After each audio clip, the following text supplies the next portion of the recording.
పద్మవ్యూహంలోకి ప్రవేశించడం ధర్మరాజుకి కాని, భీముడికి కాని, నకులుడికి కాని, సహదేవుడికి కాని ఎవ్వరికీ తెలియదు. అది తెలిసున్నది ఎవరికి? నలుగురికి తెలుసు.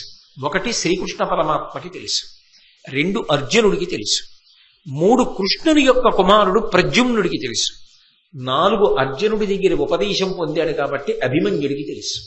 అభిమన్యుడు లోపలికెళ్ళగలడు కానీ బయటికి రావడం రాదు. ఎలా పద్మవ్యూహాన్ని భేదించడం? అర్జునుడు దూరంగా ఉన్నాడు యుద్ధంలో. అందుకని ధర్మరాజు అభిమన్యుడిని అడిగాడు, నాయనా నిన్ను పంపకూడదు పిల్లవాడివి, కానీ పద్మవ్యూహాన్ని భేదించగలవా అన్నాడు. అబ్బా పెద్దనాన్నగారు, ఎన్నాళ్లకంటే ఇంత గొప్ప అవకాశం! ఇవాళ నా ప్రతాపం విని మా నాన్నగారు పొంగిపోవాలి, నా ప్రతాపం చూసి గురువు గారు పరవశించిపోవాలి, ద్రోణాచార్యుల వారు. అలా యుద్ధం చేస్తా. బయటికి రావడం రాదు, కానీ లోపలికి వెళ్ళిన తర్వాత ఎందుకు రాను? పిరికితనం లేదు ఆయనకి. ఇంతమందిని పడగొట్టొస్తా కాబట్టి పద్మవ్యూహాన్ని భేదిస్తానని బయలుదేరాడు.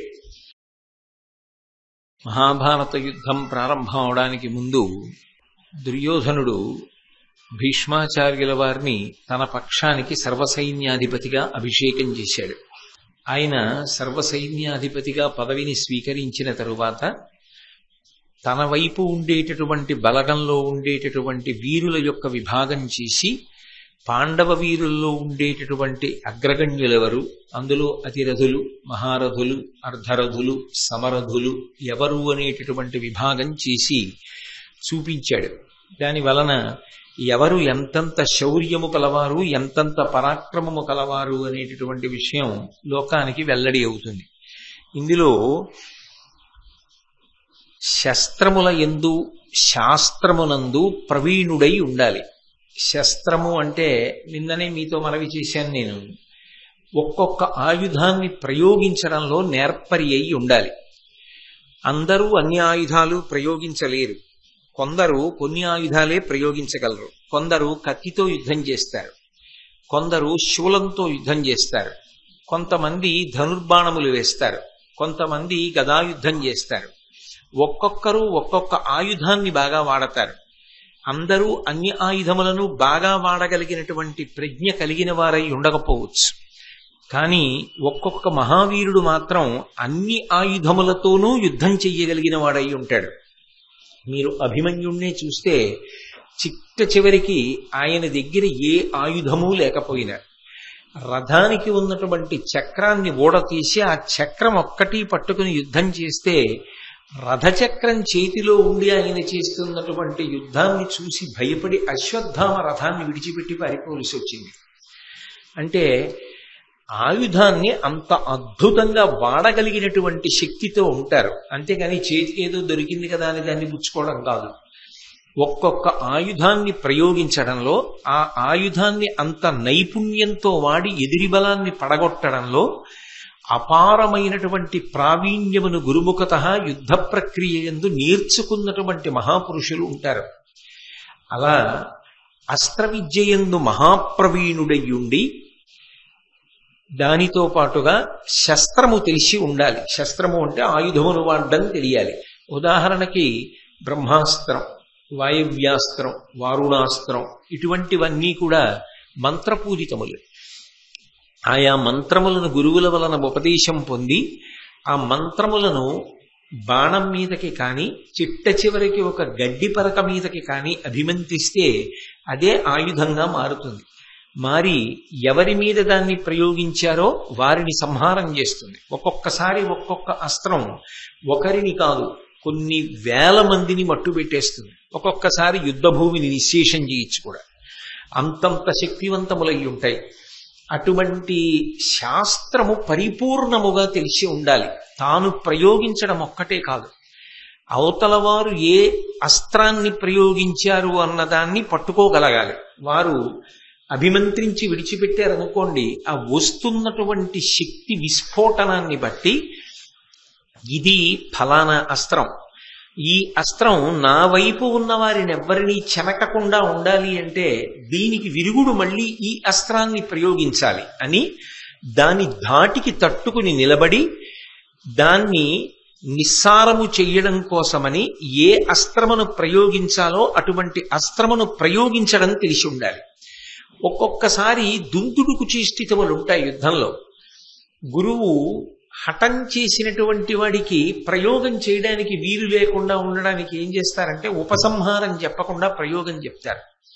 ఉపసంహారం తెలియకపోతే చాలా ప్రమాదం, అందుకని అసలు ప్రయోగించడానికి అవకాశం ఉండదు. కానీ అశ్వత్థామ లాంటి వాడు ఒకసారి బ్రహ్మశిరో నామకాస్త్ర ప్రయోగం చేశాడు, కానీ ఆయనకి దాన్ని ఉపసంహారం చేయడం తెలియదు.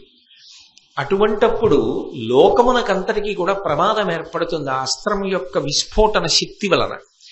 అప్పుడు ప్రకృతి దెబ్బతినకుండా, సమతౌల్య స్థితికి ఇబ్బంది రాకుండా, లోకమంతా శాంతియుతంగా ఉండేటట్టుగా చూడడం కోసం అవతలవాడికి ఉపసంహారము రాదు అంటే లోకక్షేమము కొరకు అవసరమైతే దాన్ని కూడా తానే ఉపసంహారం చెయ్యగలిగినటువంటి శక్తివంతుడై ఉండాలి.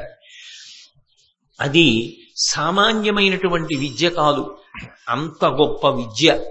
అటువంటి విద్యలు, ఆ యుద్ధ సంబంధమైనటువంటి వాటిని గురుముఖతః ఎవరు పరిపూర్ణముగా తెలుసుకుని ఉంటాడో అది ఒక వ్యక్తి యొక్క పరాక్రమాన్ని లెక్క పెట్టేటప్పుడు మొదటి ప్రమాణంగా తీసుకుంటారు. ఇందులో ఈయనకి ఎంతవరకు ప్రవేశం ఉన్నది ఈ రెండిటి యందు అన్నదాన్ని ఒక ప్రమాణంగా తీసుకుని అసంఖ్యాకులైనటువంటి ధనుర్ధరులతో యుద్ధం చెయ్యగలిగినటువంటి వాడైతే అతిరథుడు అని వర్గీకరిస్తారు. యువతలవాడు అతిరథుడు అన్న మాటకు అర్థం ఏమిటంటే ఎదురుగుండా ఎంతమంది ఉన్నారు అన్న దాంతో ఆయనకే సంబంధం ఉండదు. అది ఎంతమంది అయినా కానివ్వండి, అంత సంతోషంతో యుద్ధం చేస్తాడు, అంతమందిని మట్టు పెడతాడు. అంత మట్టు పెట్టగలిగినటువంటి శక్తియుక్తులు కలవాడై, అంత అస్త్ర సంపద శస్త్ర సంపద కలిగిన వాడైతే ఉత్తరగోగ్రహణంలో అర్జునుడు చేసినట్టు ఒక్కొక్కసారి ఒక్కొక్క అస్త్రం తొందరపడి ప్రయోగించడానికి ఉండదు. ఎందుకంటే ప్రతిజ్ఞలు చేసి ఉంటారు. ఎదిరి బలంలో ఫలానా వాణ్ణి నేను చంపుతాను, ఫలానా వాణ్ణి నేను చంపుతాను అని ప్రతిజ్ఞలు చేసి ఉంటారు. అప్పుడు మీరు ఎంతసేపు యుద్ధం చేయడం సాధ్యం అవుతుంది? అప్పుడు వాళ్ళని చంపకూడదు, కానీ వాళ్ళకి యుద్ధం చేయడానికి అవకాశం లేని రీతిలో నిర్వీర్యం చేయవలసి ఉంటుంది. భీష్ముడు ఉన్నాడు, శిఖండి చేతిలో మరణించాలి. ద్రోణుడు ఉన్నాడు, దృష్టద్యుమ్నుడి చేతిలో మరణించాలి. దుర్యోధనుడు ఉన్నాడు, భీముడి చేతిలో మరణించాలి. అలాగే దుశ్శాసనుడు ఉన్నాడు, భీముడి చేతిలో మరణించాలి. ఇలా ఒక్కొక్కడిని చంపడానికి ఒక్కొక్కడు ప్రతిజ్ఞ చేసి ఉంటాడు. ఈ ప్రతిజ్ఞలు చేసిన వాళ్ళు చంపాలి తప్ప చటుక్కునే అవతలవాడు చంపేశాడు అనుకోండి, యువతలవాడికి ప్రతిజ్ఞా పరిపాలన చేసుకునే అవకాశం ఉండదు. అప్పుడు ఇంతమంది యోధుల్ని చంపడం కుదరదు కాబట్టి సమ్మోహనాస్త్రం ప్రయోగించి అందరూ కూడా ఒరిగిపోయేటట్టుగా చేసి ఆ మాయలోకి మత్తులోకి జారిపోయేటట్టు చేసి గోవుల్ని మరల్చుకుపోయాడు. ఇన్ని విషయములను తెలిసిన్నవాడై ఉండాలి. దాని కొరకు సత్సంప్రదాయములను పాటించాలి. అపారమైనటువంటి క్రమశిక్షణతో జీవితాన్ని గడపాలి. వీటన్నింటినీ ధరించడానికి కావలసినటువంటి తేజస్సును నిలబెట్టుకోవాలి. ఇంత గొప్పవాడై ఆయన ఎంతమందితో యుద్ధం చెయ్యగలడు అన్న విషయంలో సంఖ్యతో నిమిత్తం లేకుండా ఎంతమందితోనైనా సర్వశాస్త్ర పరిజ్ఞానముతో, ధనుర్వేదానికి సంబంధించి అస్త్రశస్త్రముల యందు అటువంటి పరిజ్ఞానంతో అసంఖ్యాకమైన యోధులతో యుద్ధము చెయ్యగలిగిన వాడైతే అటువంటి వాణ్ణి అతిరథుడు అని పిలుస్తారు. మహాభారత యుద్ధకాలంలో భీష్మాచార్యుల వారు కొంతమందిని అతిరథులుగా గుర్తించాడు. కరోపక్షంలో కొన్ని పేర్లు మీ సంతోషం కోసం చెప్తాను, అంటే ఓ ఇంత గొప్పవాళ్ళా అని తెలుసుకోవడానికి. అందులో దుర్యోధనుడు అతిరథుడు, కృతవర్మ అతిరథుడు, శల్యుడు అతిరథుడు, భూరిశ్రవుడు అతిరథుడు. ద్రోణాచార్యుల వారు అసలు సాటి లేని మేటి. ఆయనతో పోల్చడానికి లోకంలో ఇంకొక వీరుడు లేడు అన్నాడు భీష్మాచార్యుల వారు, అంత గొప్పవాడు. కాబట్టి వీళ్ళందరూ అతిరథులు. ఇక 11,000 మందిని గాని 10,000 మందిని గాని చేతిలో ఆయుధం ఉన్నటువంటి వాళ్ళని, ధనుర్బాణములు ప్రయోగించగలిగినటువంటి వాళ్ళని ఒక్కడే నిలబెట్టగలిగితే, వాళ్లతో యుద్ధం చేసి పడగొట్టగలిగితే, అంటే ఆయన శక్తి ఎదురుగుండా ఉన్న 11,000 మంది ధనుర్ధరులను పడగొట్టగలడు. ఇంతమంది ప్రయోగించినటువంటి అస్త్రములకు జవాబైనటువంటి అస్త్రములను ప్రయోగించగలడు. అంతటి శక్తివంతుడైతే ఆయనని మహారథుడు అని పిలుస్తారు. మహాభారత యుద్ధకాలంలో కొంతమంది, నేను అందరి యొక్క జాబితా చెప్పట్లేదు, కౌరవులలో మహారథుల గురించి చెప్పాడు భీష్ముడు. అందులో సైంధవుడు మహారథుడు. త్రిగత్త దేశాధిపతులు 5 మహారథులు, వాళ్ళని మహారథులు అంటారు. ఇక ఒక్కడితో యుద్ధం చెయ్యగలిగినటువంటి వాడిని రథుడు అని పిలుస్తారు. అయితే ఇక్కడ మీరు ఒకటి గమనించవలసి ఉంటుంది. 10,000 మంది అన్నప్పుడు ఏదో చేతిలో ధనస్సో చేతిలో గదవ పట్టుకున్న వాళ్ళతో యుద్ధం చేయడం గొప్ప, అవతలవాడు 1,00,000 మందితో సమానమైనటువంటి మహాయోధుడితో యుద్ధం చేయడం గొప్ప అంటే ఒక్కొక్కసారి రథుడి స్థాయి పెరుగుతూ ఉంటుంది. అటువంటి ఒకడితో యుద్ధం చెయ్యగలిగిన వాడైతే రథుడు అని పిలుస్తారు. లేదా ఒక్కడితో యుద్ధం చెయ్యగలిగిన వాడు కూడా రథుడే. అవతలవాడు ఒకడు యువతలవాడు ఒకడు ద్వంద్వ యుద్ధంలా చెయ్యగలిగిన రథుడు అంటారు.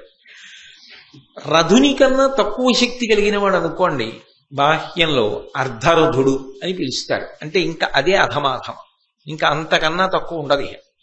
అధమాధమైనటువంటి శక్తి అంటే ఉన్నవారిలో అసలు యుద్ధానికి వెళ్ళడం సామాన్యమైన విషయం ఏం కాదనుకోండి, అదో చాలా చాలా గొప్ప విషయం. కానీ ఒక్క రథికుడితో తక్కువ శక్తి, అంతకన్నా తక్కువ శక్తితో మాత్రమే పోరాటం చేయగలిగితే అర్ధరథుడు అంటారు. భీష్మాచార్యుల వారు ఈ వర్గీకరణ చేస్తున్నాడు. కౌరవుల వైపు ఎవరెవరు యోధులు, ఏ స్థాయికి వెడతారు, అతిరథుడెవరు, మహారథుడెవరు, సమరథుడెవరు, అర్ధరథుడెవరు, ఇవన్నీ చెప్తున్నాడు. చెప్తూ కర్ణుడి వైపు తిరిగాడు. తిరిగి కర్ణుడి గురించి కర్ణుడితో చెప్పలేదు, కర్ణుడి వంక చూసి దుర్యోధనుడి వంక చూశాడు. చూసి దుర్యోధనుడితో కర్ణుడి గురించి చెప్పాడు.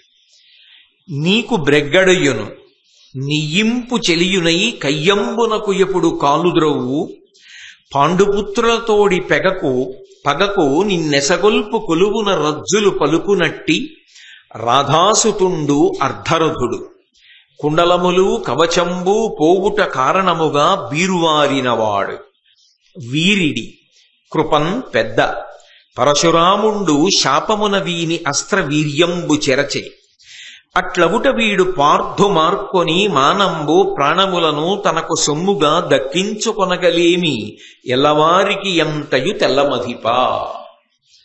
దుర్యోధనుడి వంక చూసి కర్ణుడి గురించి చెప్పాడు. ఎందుకని?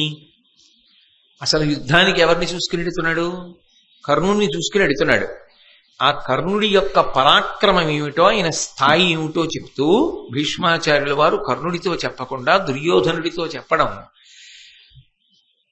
ఆయనకి అసలు ఈ యుద్ధమునకు కారణభూతుడెవరో తెలుసు కాబట్టి.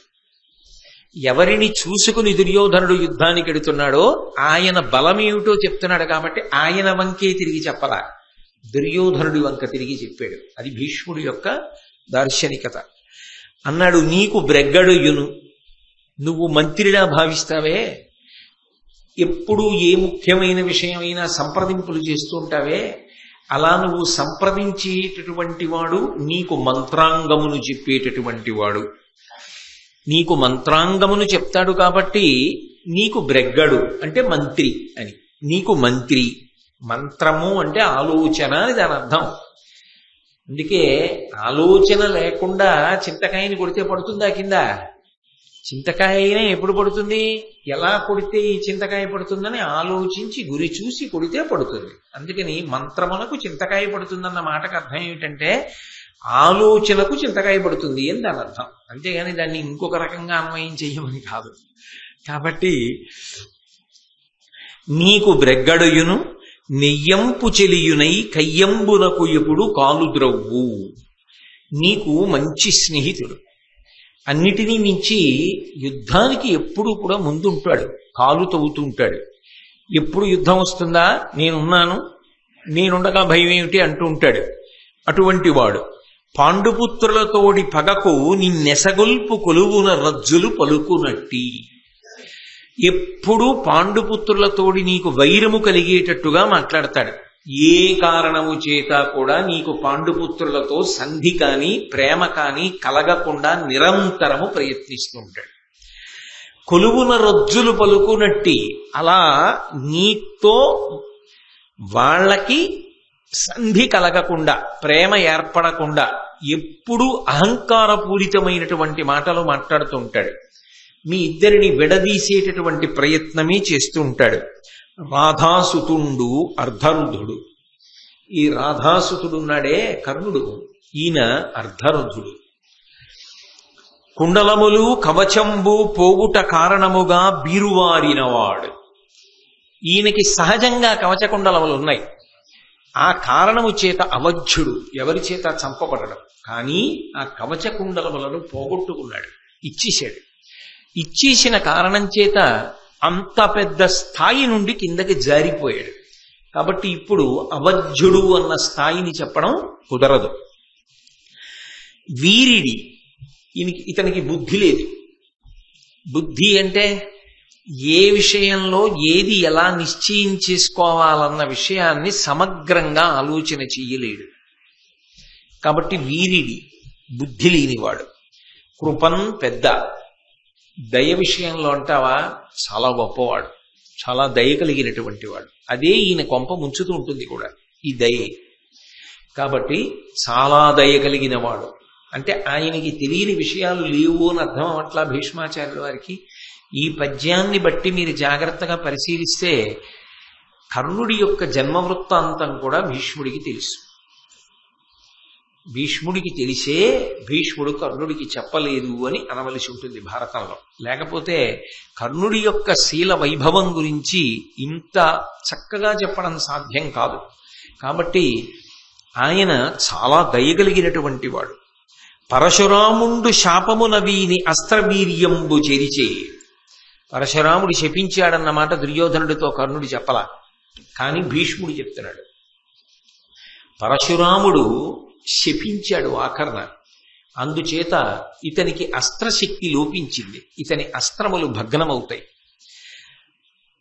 అందుచేత అట్లవుట వీడు పార్థు మార్కొని మానంబు ప్రాణములను తనకు సొమ్ముగా దక్కించుకొనగలీవి.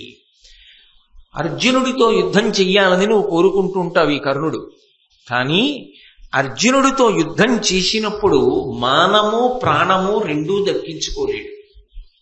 అర్జునుడితో యుద్ధం చేసి ప్రాణం పోగొట్టుకునేటప్పుడు ఆ సమయమునందు చెప్పబడిన మాటల వలన గౌరవాన్ని పోగొట్టుకుంటాడు, ప్రాణాన్ని పోగొట్టుకుంటాడు. అర్జునుడి చేతిలో రెండిటినీ విడిచిపెడతాడు. కాబట్టి మానంబు ప్రాణములను తనకు సొమ్ముగా దక్కించుకొనగలేమి ఎల్లవారికి అంతయు తెల్లమదిపా. నేనే చెప్పానని అనుకోకు దుర్యోధన, బహుశः నీకు తప్ప అందరికీ తెలిసే విషయాలు. నువ్వు ఒక్కడివే కర్ణుడు అర్జునుడిని చంపుతాడు అనుకుంటావు. కాబట్టి కర్ణుడు అర్ధరథుడే అని చెప్పాడు. అర్ధరథుడే అన్న ఈ మాట అనేక వ్యాఖ్యలకు దారితీసింది. అర్ధరథుడే అంటే కేవలముగా ఎదురుగుండా ఉన్నటువంటి ఎవరో ఒక్క వీరుడితో కూడా యుద్ధము చెయ్యడంలో తక్కువ స్థాయి కలిగిన వాడు అని భీష్ముడు కర్ణుడి విషయంలో అని ఉండి ఉంటే ఖచ్చితంగా భీష్మాచార్యుల వారు పక్షపాత బుద్ధితో మాట్లాడినట్లే. అంత శౌర్యము లేనివాడు, అంత పరాక్రమహీనుడు కర్ణుడు కాడు. కర్ణుడు చాలా పరాక్రమవంతుడు, చాలా శౌర్యవంతుడు. అందుకే అర్జునుడితో అంతసేపు యుద్ధం చేశాడు, ఘటోత్కచుడితో అంతసేపు యుద్ధం చేశాడు, ధర్మరాజు గారిని తరిమి కొట్టాడు. ఏ సామాన్యుడా? మరి అంత తక్కువ భీష్ముడు ఎందుకు చేస్తాడు? కాదు, అక్కడ ఒక్క విషయాన్ని గుర్తుపెట్టుకోవాలి. ఎవరితో పోలిక చెప్తున్నాడంటే ఈ కర్ణుడి పగ అంతా అర్జునుడి మీద, అర్జునుడి యొక్క ప్రతిజ్ఞ కర్ణుడి మీద, కర్ణుడి ప్రతిజ్ఞ అర్జునుడి మీద. అర్జునుడు కర్ణుడిని చంపుతానంటాడు. ఎందుకనంటే ఆ సభాపర్వంలో అరణ్యవాసానికి వెళ్ళిపోయే ముందు అర్జునుడు ప్రతిజ్ఞ చేశాడు కర్ణుడిని పడగొడతానని. అర్జునుడిని పడగొడతానని కర్ణుడు 2 మాటలు ప్రతిజ్ఞ చేశాడు. కాబట్టి వీళ్ళిద్దరిదే యుద్ధం అయినప్పుడు భీష్మాచార్యుల వారి ఆలోచన ఏమిటంటే కర్ణార్జునుల మధ్య యుద్ధం జరిగినప్పుడు ఆ ద్వంద్వ యుద్ధంలో ఇద్దరికీ పోలిక చెప్తే సమానులా, ఒకరికన్నా ఒకరు అధికులా నిర్ణయము చెయ్యడము కష్టమా అంటే, నిజానికి కర్ణుడు అవధ్యుడు, అసలు చంపడం కుదరదు సహజ కవచ కుండలాలుంటే. ఆ పైన పరశురాముడి యొక్క అస్త్ర విద్య అంతా కూడా ఈయన ఎందు ప్రకాశించి ఉంటే ఏమో ఈయన ఎంత గొప్పవాడో, అర్జునుణ్ణి పడగొడతాడు అని చెప్పడం సాధ్యమై ఉండుండేదేమో. కానీ ఏ ప్రధానమైన అస్త్రములను రేపు యుద్ధంలో ప్రయోగించవలసి ఉంటుందో అవి పరశురాముని యొక్క శాపము చేత పోయి, 2 కవచకుండలములు పోయి. ఇప్పుడు ఇవి 2 పోయిన కారణం చేత కర్ణుడితో అర్జునుడు యుద్ధం చెయ్యడం సంభవించిన నాడు అర్జునుడిలో సగము మాత్రమే కర్ణుడు. కాబట్టి అసలు ఇద్దరి మధ్య పోటీ అన్నమాట లేదు. ఇంకా అర్జునునితో పోల్చినప్పుడు అర్జునుని యొక్క శక్తిలో సగము శక్తి మాత్రమే కర్ణునిది. ఇది భీష్మాచార్యుల వారి యొక్క హృదయం. అందుకే దుర్యోధనుడి వంక తిరిగి చెప్పాడు ఈ మాట. అర్ధరథుడు దేనితో? అర్ధరథుడు అని ఊరుకోలేదు, కిందంతా అర్జునుడితో పోల్చాడు. అందుకే అర్ధరథుడు కుండలములు కవచంబు పోగుట కారణముగా బిరుమారినవాడు వీరిడి. ఎందుకని? ఎందుకు బుద్ధి లేనివాడు అన్న మాట అంటున్నాడు భీష్ముడు. అంటే పెద్దవాడిగా ఆయన దృష్టిలో ఏమిటంటే, ఈయన తన శక్తిని తాను నిష్పక్షపాతంగా అంచనా వేసుకుంటే, ఇవన్నీ ఉండగా కవచకుండలములు ఉండగా కూడా అర్జునుడితో ఓడిపోయాడు. ఇప్పుడు చాలా పోగొట్టుకునే అర్జునుడి ముందుకు వెడుతున్నాడు. వెడుతున్నప్పుడు అర్జునుణ్ణి చంపడం అంత తేలిక కాదు అని దుర్యోధనుడితో అనుంటే ఇంత ప్రమాదం జరిగి ఉండేది కాదు. ఆ బుద్ధి ప్రదర్శించలేదు. అందుకని వీరిడి కృపం పెద్ద, దయలో చాలా గొప్పవాడు. నిజంగా కర్ణుడి దయా విశేషం ఎటువంటిదో మీరందరూ విన్నారుగా. చాలా దయ కలిగిన వాడు, చాలా ప్రేమ కలిగిన వాడు. కానీ ఆయన దయ, ఆయన ప్రేమ ఆయనకు అక్కరకొచ్చినవి కావు. ఆయన ఇబ్బంది పడ్డానికి పనికొచ్చాయి. కుంతీదేవితో 4 జోలికి వెళ్ళను అర్జునుడి వినా అన్నాడు. ఆ మాట దుర్యోధనుడితో వచ్చి చెప్పలేదుగా. నేను 4 చెయ్యనని చెప్పలేదుగా. ఇవన్నీ తెలియవు దుర్యోధన నీకు అంటే భీష్ముడు ప్రకటనంగా చెప్పలేదు. కానీ తన దయ తనని పాడు చేసింది కర్ణుడిని. సూర్యుడు చెప్పినా వినకుండా కవచకుండలాలు ఇచ్చాడు. అవధ్యుడు వధ్యుడైపోయాడు. అందుకే ఈ 2 విషయాల్ని ప్రధానంగా ప్రస్తావన చేస్తూ కుంతీదేవికి ఇచ్చినటువంటి ప్రత్యేకమైనటువంటి అవకాశం ఏదైతే ఉందో, నీ కుమారులలో అర్జునుణ్ణి తక్క 4 నేను దొరికినా విడిచిపెట్టేస్తానన్న మాట ఏది ఉన్నదో, ఆమె అడగకపోయినా తానన్న మాట ఏది ఉన్నదో, అది మాతృమూర్తి యందున్నటువంటి ప్రేమ చేత అన్నమాట. ఇప్పుడు నిస్సందేహంగా దయ కలిగినవాడు, నిస్సందేహంగా ప్రేమ కలిగినవాడు. కానీ ఆ దయ అక్కరకొచ్చినది కాదు, దాని చేత రక్షణను పొందినవాడు కాడు. అందుచేత ఇతను అర్జునుడితో యుద్ధం చేసినప్పుడు అర్ధరథుడు మాత్రమే. ఇది భీష్మాచార్యుల వారి యొక్క తీర్పు. అయితే పాఠం చెప్పిన వాడెవరు? ద్రోణాచార్యుల వారు. ద్రోణాచార్యుల వారు వెంటనే లేచాడు. మహాభారతంలో సాధారణంగా ఏదైనా కీలకమైన విషయాన్ని భీష్ముడు మాట్లాడితే అప్రయత్నంగానే ద్రోణాచార్యుల వారు కూడా లేచి మాట్లాడతారు. అందుకని ద్రోణుడు అన్నాడు, అనవుడు గురుడు ఇట్లను కర్ణుని చందము మున్ను కడగు రోయడు పారన్ వినుమేమరియుండుంగావున ఈతండర్ధరుదుండవున్ తలపోయన్. ద్రోణాచార్యుల వారు కూడా జరగబోయేటటువంటి యుద్ధాన్ని దృష్టిలో పెట్టుకుని మాట్లాడుతున్నాడు. ఆయన అన్నాడు, కర్ణుని చందము మున్ను కడగు.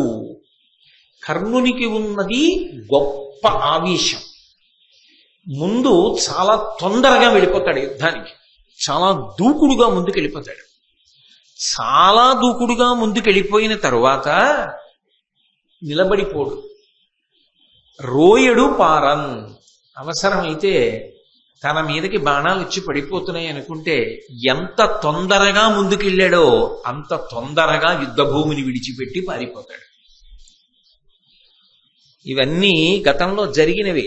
జరిగిన వాటిని దృష్టిలో పెట్టుకునే మాట్లాడుతున్నారు ద్రోణాచార్యులు వారు. కాబట్టి రోయడు పారన్ వినుమేమరియుండుంగావున, ఏదో ఆలోచిస్తూ ఉంటాడు. యుద్ధంలో చాలా జాగ్రత్తగా దృష్టిని దాని మీదే కేంద్రీకరించవలసి ఉంటుంది. కానీ పరాకుగా ఉంటాడు, ఏదో ఆలోచిస్తూ ఉంటాడు. ఆయన కర్మ విధివంచితుడు, దురదృష్టవంతుడు. అందరూ మా అన్నయ్య మా తమ్ముడు అని చెప్పుకుంటారు, ఆయన చెప్పలేడు. ఆయన పైకి ధర్మరాజు దొరుకుతాడు, కానీ కుంతికి ఇచ్చిన మాట గుర్తొస్తుంది, చంపలేడు. నకుల సహదేవులు దొరికినా చంపలేడు. అర్జునుడితో తెగించి యుద్ధానికి ఎడతాడు, తెలుసు చనిపోతానని, తెలుసు దుర్యోధనుడికి ఇచ్చిన మాట నిలబెట్టుకోలేనని. కృష్ణుడితో చెప్పాడు కదా ఈ మాటలు.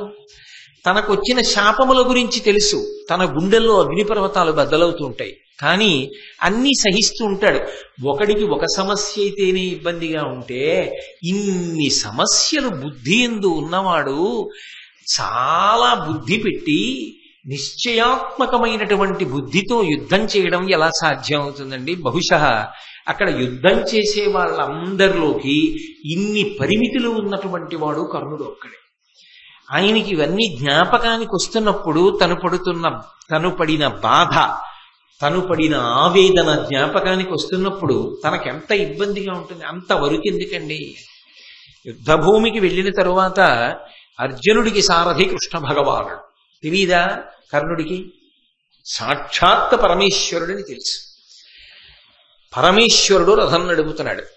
తనకి నిజానికి సారథ్యంలో కృష్ణుడితో సమానుడైన తన మనసు గాయపడేటట్టుగా మాట్లాడి ఉన్న అగ్నిహోత్రం చాలక ఎదురుగుండా ఇంకో అగ్నిహోత్రాన్ని పెట్టుకుని యుద్ధం చేశాడు. ఇంకా ఆయనకి బుద్ధి ఎలా నిలబడుతుంది? అసలు ఎలా సాధ్యం అవుతుంది?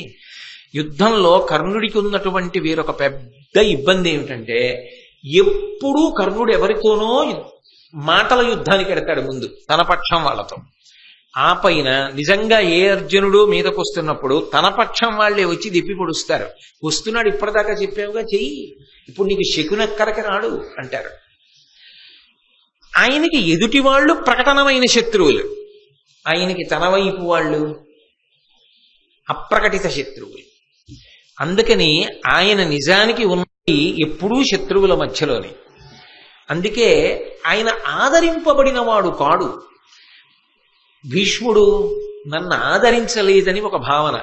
ద్రోణుడు అర్జునుడికి చెప్పినట్టుగా నాకు విద్య చెప్పలేదు. నిజం కూడా ఆయనేగా చెప్పాడు, నేను బ్రహ్మాస్త్రం నీకు ఇవ్వలేను అని చెప్పాడుగా. అర్జునుడికి అన్ని చెప్పాడు, నాకు చెప్పలేదు. ఆ భావన ఉంటుందా ఉండదా? అందుకే అవకాశం వచ్చిందా బాధ తట్టుకోలేడు. ఆ ఆర్తి తట్టుకోలేక భీష్ముణ్ణి ద్రోణుణ్ణి నింద చేస్తూ ఉంటాడు, పెద్దల్ని నింద చేస్తూ ఉంటాడు అని అపకీర్తి పొందుతూ ఉంటాడు. ఆయన ఎదగాలనుకున్నప్పుడు అడ్డొచ్చిన విశేషాల బాధ ఆయన కాకపోతే ఎవడ పడతాడు? బాధ ఆయనది మరి. అందుకే యుద్ధంలో దృష్టి కేంద్రీకరణం చెయ్యలేడు, పరాకుగా ఉంటాడు. కానీ ఇది గురువుగా ద్రోణాచార్యులు వారు అప్పుడు చెప్తున్నాడు, ఈయనకి పరాకు ఉంటుంది యుద్ధంలో. అందుకే అన్ని వేళలా నిలబడడు, ముందు వెడతాడు, తొందరగా పారిపోతాడు. యుద్ధంలో పరాకుగా ఉంటాడు. ఈతండర్ధరదుండవుందలపోయన్, ఈ గుణములు ఉన్నవాడి దగ్గర పరాక్రమమున్నా నిలబడదు. కాబట్టి ఇతడు అర్ధరథుడే అన్నాడు. భీష్ముడు ఆ మాటే, ద్రోణుడు ఆ మాటే. అంటే అర్జునుడిని దృష్టిలో పెట్టుకుని. కానీ అర్జునుడి మీద యుద్ధానికి ఇంకా అటో ఇటో అని వెళ్ళేటప్పుడు ఖచ్చితంగా అర్జునుడిలో నువ్వు సగమే అంటే తను పడిపోవడం నిశ్చయం అయిపోయినట్టే కదా. అది సత్యమే కానివ్వండి, కఠిన సత్యం కదూ, అప్రియమైన సత్యం కదూ, ఆఖరి యుద్ధం కదా అది ఇంకా కర్ణుడికి. అయినప్పుడు అప్పుడు కూడా ఆ మాట పడిన తరువాత అది సత్యమే కావచ్చు, నేను కాదన్ను. భీష్ముడు అసత్యం చెప్పాడనో ద్రోణుడు అసత్యం చెప్పాడనో నేను అంటలేదు. కానీ అది కర్ణుడికి ఆవేశ కారణమైంది. ఇక్కడ ఆవేశం చూపించాలా? ఇంత ఆవేశం చూపించాలా? ఇందులో కొంత సత్యం ఉన్నది కదా. తనకు తాను ప్రశాంతంగా ఆలోచించాడు అనుకోండి, ఈ విషయాలు ఆయనకి కూడా తెలుసు, నిజమే కదా ఒప్పుకోవాలి. కానీ ఆ సమయానికి ఆయన అలా అంగీకరించలేకపోయాడు. అంగీకరించలేక ఆగ్రహంతో మాట్లాడడం మొదలుపెట్టాడు. ఒంటమిని లేని యొంటర మింటరములు పల్కుటుచితమే, అర్ధరథుండంటినను ఏమి తక్కువ గంటి చెప్పుమా, దీన నీవు కన్నది కలదే.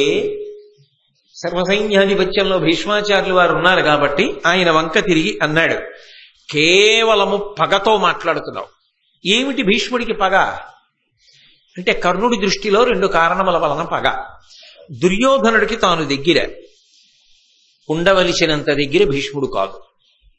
అన్ని విషయాలకి దుర్యోధనుడు కర్ణుడిని సంప్రదిస్తాడు, భీష్ముడిని సంప్రదించాడు. రాజు నాకు సన్నిహితుడని నీకు పగ. రెండవ పగ ఏమిటి? నీ దృష్టిలో అందరూ నీకు మనవలం, నా దృష్టిలో నా ప్రభువు గెలవాలన్నది నా కోరిక.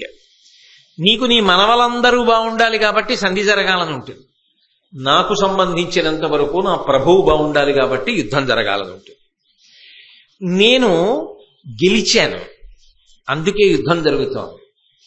నేను గెలిచాను, అందుకే నా ప్రభువుకి దగ్గరగానే ఉండి ఇప్పటికీ కూడా నా మీదే ఆధారపడేటట్టు, నన్ను నమ్మేటట్టుగా నేను నా నమ్మకాన్ని నిలబెట్టుకున్నాను. వీడికి నమ్మకం పోలేదే కర్ణుడి మీద అన్నది నీ పగ, నీ అక్కసు. అటు తిప్పాడు. అటు తిప్పి ఒంటమిని లేని యొంటర మింటరములు పల్కుటుచితమే, ఈ పగ నీ మనసులో పెట్టుకున్నావు. పెట్టుకుని అనుచితమైనటువంటి వాక్యములను మాట్లాడుతున్నావు. నేను అర్ధరథుణ్ణి అంటున్నావు. అర్ధరథుండంటినను ఏమి తక్కువ గంటి చెప్పుమా. నేను అర్ధరథుణ్ణి అనడానికి నాకేం తక్కువ చెప్పలేదా భీష్ముడు? చెప్పాడుగా. ఏం తక్కువో చెప్పు అనే కన్నా నువ్వు చెప్పిన తక్కువ తక్కువ కాదని చెప్పమనండి. చెప్పగలడా? ఆయన చెప్పలేడు. అంటే ప్రసంగము ఆవేశపూరితం కాబట్టి ఏమి తక్కువ గంటి చెప్పుమా, దీన నీవు కన్నది కలదే. దీని వలన నీకు ఏ ప్రయోజనం వస్తుంది? ఇప్పుడు యుద్ధానికి బయలుదేరే ముందు కర్ణుడు అర్ధరథుడు అన్నావు. దీని వలన ఏమైనా ప్రయోజనం జరుగుతుందా? కొత్తగా యుద్ధానికి ప్రయోజనం ఉంటుందా? ఏముండదు. కానీ నీకు మనసులో మాత్రం ఒక అజ్ఞాతమైనటువంటి కోరిక ఉంది. ఏమిటంటే, అమ్మా అలాగా అని దుర్యోధనుడు ఏమైనా మారిపోయి అర్ధరాజ్యం ఇచ్చేస్తాడేమో పాండవులకి. అంతకన్నా ఇంకేమైనా ఉందా? అంటే భీష్ముని యొక్క ప్రసంగమునకు కొన్ని అపోహలను అద్దే ప్రయత్నం చేస్తున్నాడు ఆయన. చేసి నొవబలుకుదు సభలోన జివ్వకొల్లకేను కురుపతి చూచి సహించిపోదు. సురనదీపుత్ర విను నాకు చూడ అర్ధరథుడవగుదీవు లావు బీరంబునరయ. ఎంత పెద్ద మాట అనేశాడంటే, ఆవేశం మనిషి చేత ఎంత మాట అయినా అనిపిస్తుంది కదూ. నొవ్వబలుకుదు సభలోన, ఇంత పెద్ద సభలో నా మనసు బాధపడేటట్లుగా మాట్లాడావు. అంతేకాదు, జివ్వకొల్లకేను గురుపతి చూచి సహించిపోదు. నిజానికి ఈ తారతమ్యం చెప్పి సర్వసైన్యాధ్యక్షంలో ఉన్నవే, నిన్నిక్కడే ముక్కల కింద కొట్టేద్దను, నిన్నిక్కడే ఓడించేద్దను. కానీ ఎప్పటికప్పుడు ఎందుకు ఊరుకుంటుంటానో తెలుసా? నీ ఇష్టం వచ్చినట్లు నువ్వు మాట్లాడుతున్నా ప్రభువు బాధపడతాడు. యుద్ధానికి వెళ్లే ముందు భీష్ముణ్ణి నేనేమైనా చేసేస్తే ఇప్పుడే సర్వసైన్యాధిపతిని చెయ్యగానే నా పక్షంలో వాడే పడగొట్టేశాడు అని బాధపడతాడని వదిలేస్తున్నా. అంత తేలికండి భీష్ముడిని పడగొట్టడం కర్ణుడికి. అంటే ఆవేశం ఉచితానుచితములు మరిచిపోయేటట్టుగా చేస్తుంది. కాబట్టి సురనదీపుత్ర, ఓ గాంగేయుడా, విను నాకు చూడ అర్ధరథుడవగుదీయు. అసలు నిజంగా చెప్పాలంటే నేను చెప్తున్నా, ఎవరి శక్తి ఉంటూ తెలియక ప్రభువు నీకు సర్వసైన్యాధ్యక్షం కట్టబెట్టాడేమో, కానీ నువ్వే అర్ధరథుడివి. లావు బీరంబునరయ, నీ శక్తిని దృష్టిలో పెట్టుకున్నా, నీ పరాక్రమం దృష్టిలో పెట్టుకున్నా నువ్వు అర్ధరథుడవే, నువ్వు అతిరథుడు కావు. ఎవరు? ఏ భీష్ముడు, ఆయన చరిత్ర ఏమిటి, ఆయన చేసిన యుద్ధం ఏమిటి, ఆయన ముందు ఎవరు నిలబడ్డారు? ఆయనకి విద్య నేర్పినటువంటి పరశురాముడు నిలబడలేకపోయాడు ఆయన ముందు. ఆ పరశురాముడి చేత శాపోపహతుడై అస్త్రములను పోగొట్టుకున్నాడు. బాధాకరమైన విషయమైన సత్యమది.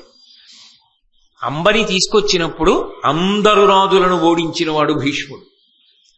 పైగా స్వచ్ఛంద మరణము వరమున్నవాడు భీష్ముడు. ఇంత బలవంతుడు.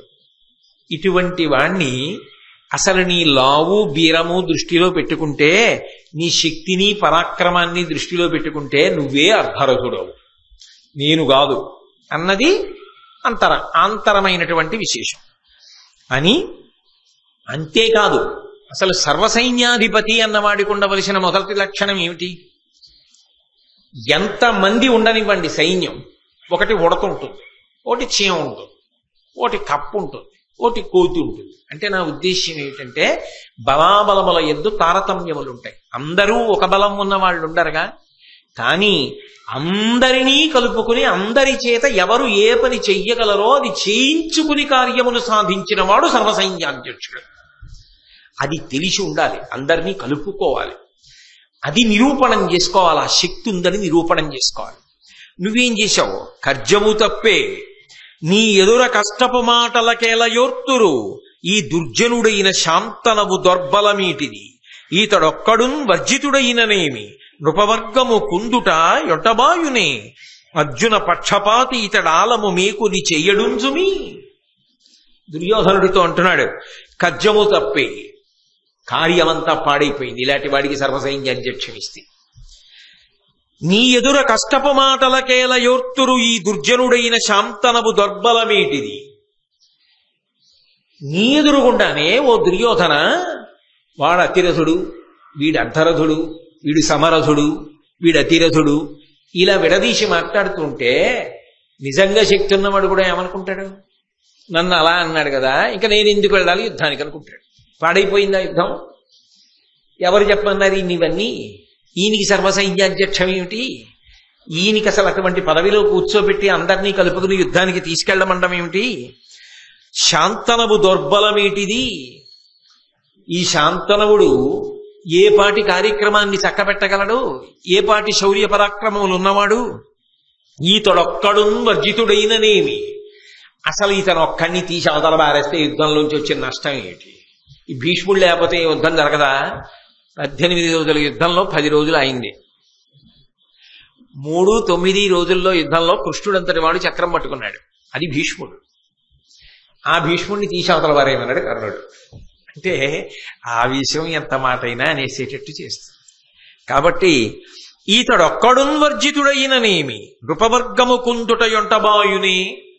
ఇంతమంది రాజులు మనసు కష్టపెట్టుకుని రేపు పొద్దున్న మనఃపూర్తిగా యుద్ధం చేయకపోతే నీకు కలిసి వస్తుందా? అర్జున పక్షపాత ఇతడాలము మీకుని చెయ్యడుంజుమి. ఇతడు అర్జునుడి పట్ల పక్షపాతం ఉన్నవాడు. అర్జునుడిని చంపడం, అర్జునుడి జోలికి వెళ్ళడం. ఇతడు పక్షపాతంతో చేసేటటువంటి యుద్ధము వలన నీకు జయము లభించడు దుర్యోధన. ఇటువంటి వాడిని ఎందుకు పెడతావు సర్వసైన్యాధ్యక్షంలో? అక్కడ పోతే వచ్చే నష్టం లేదు, తీసవతల పారాయి.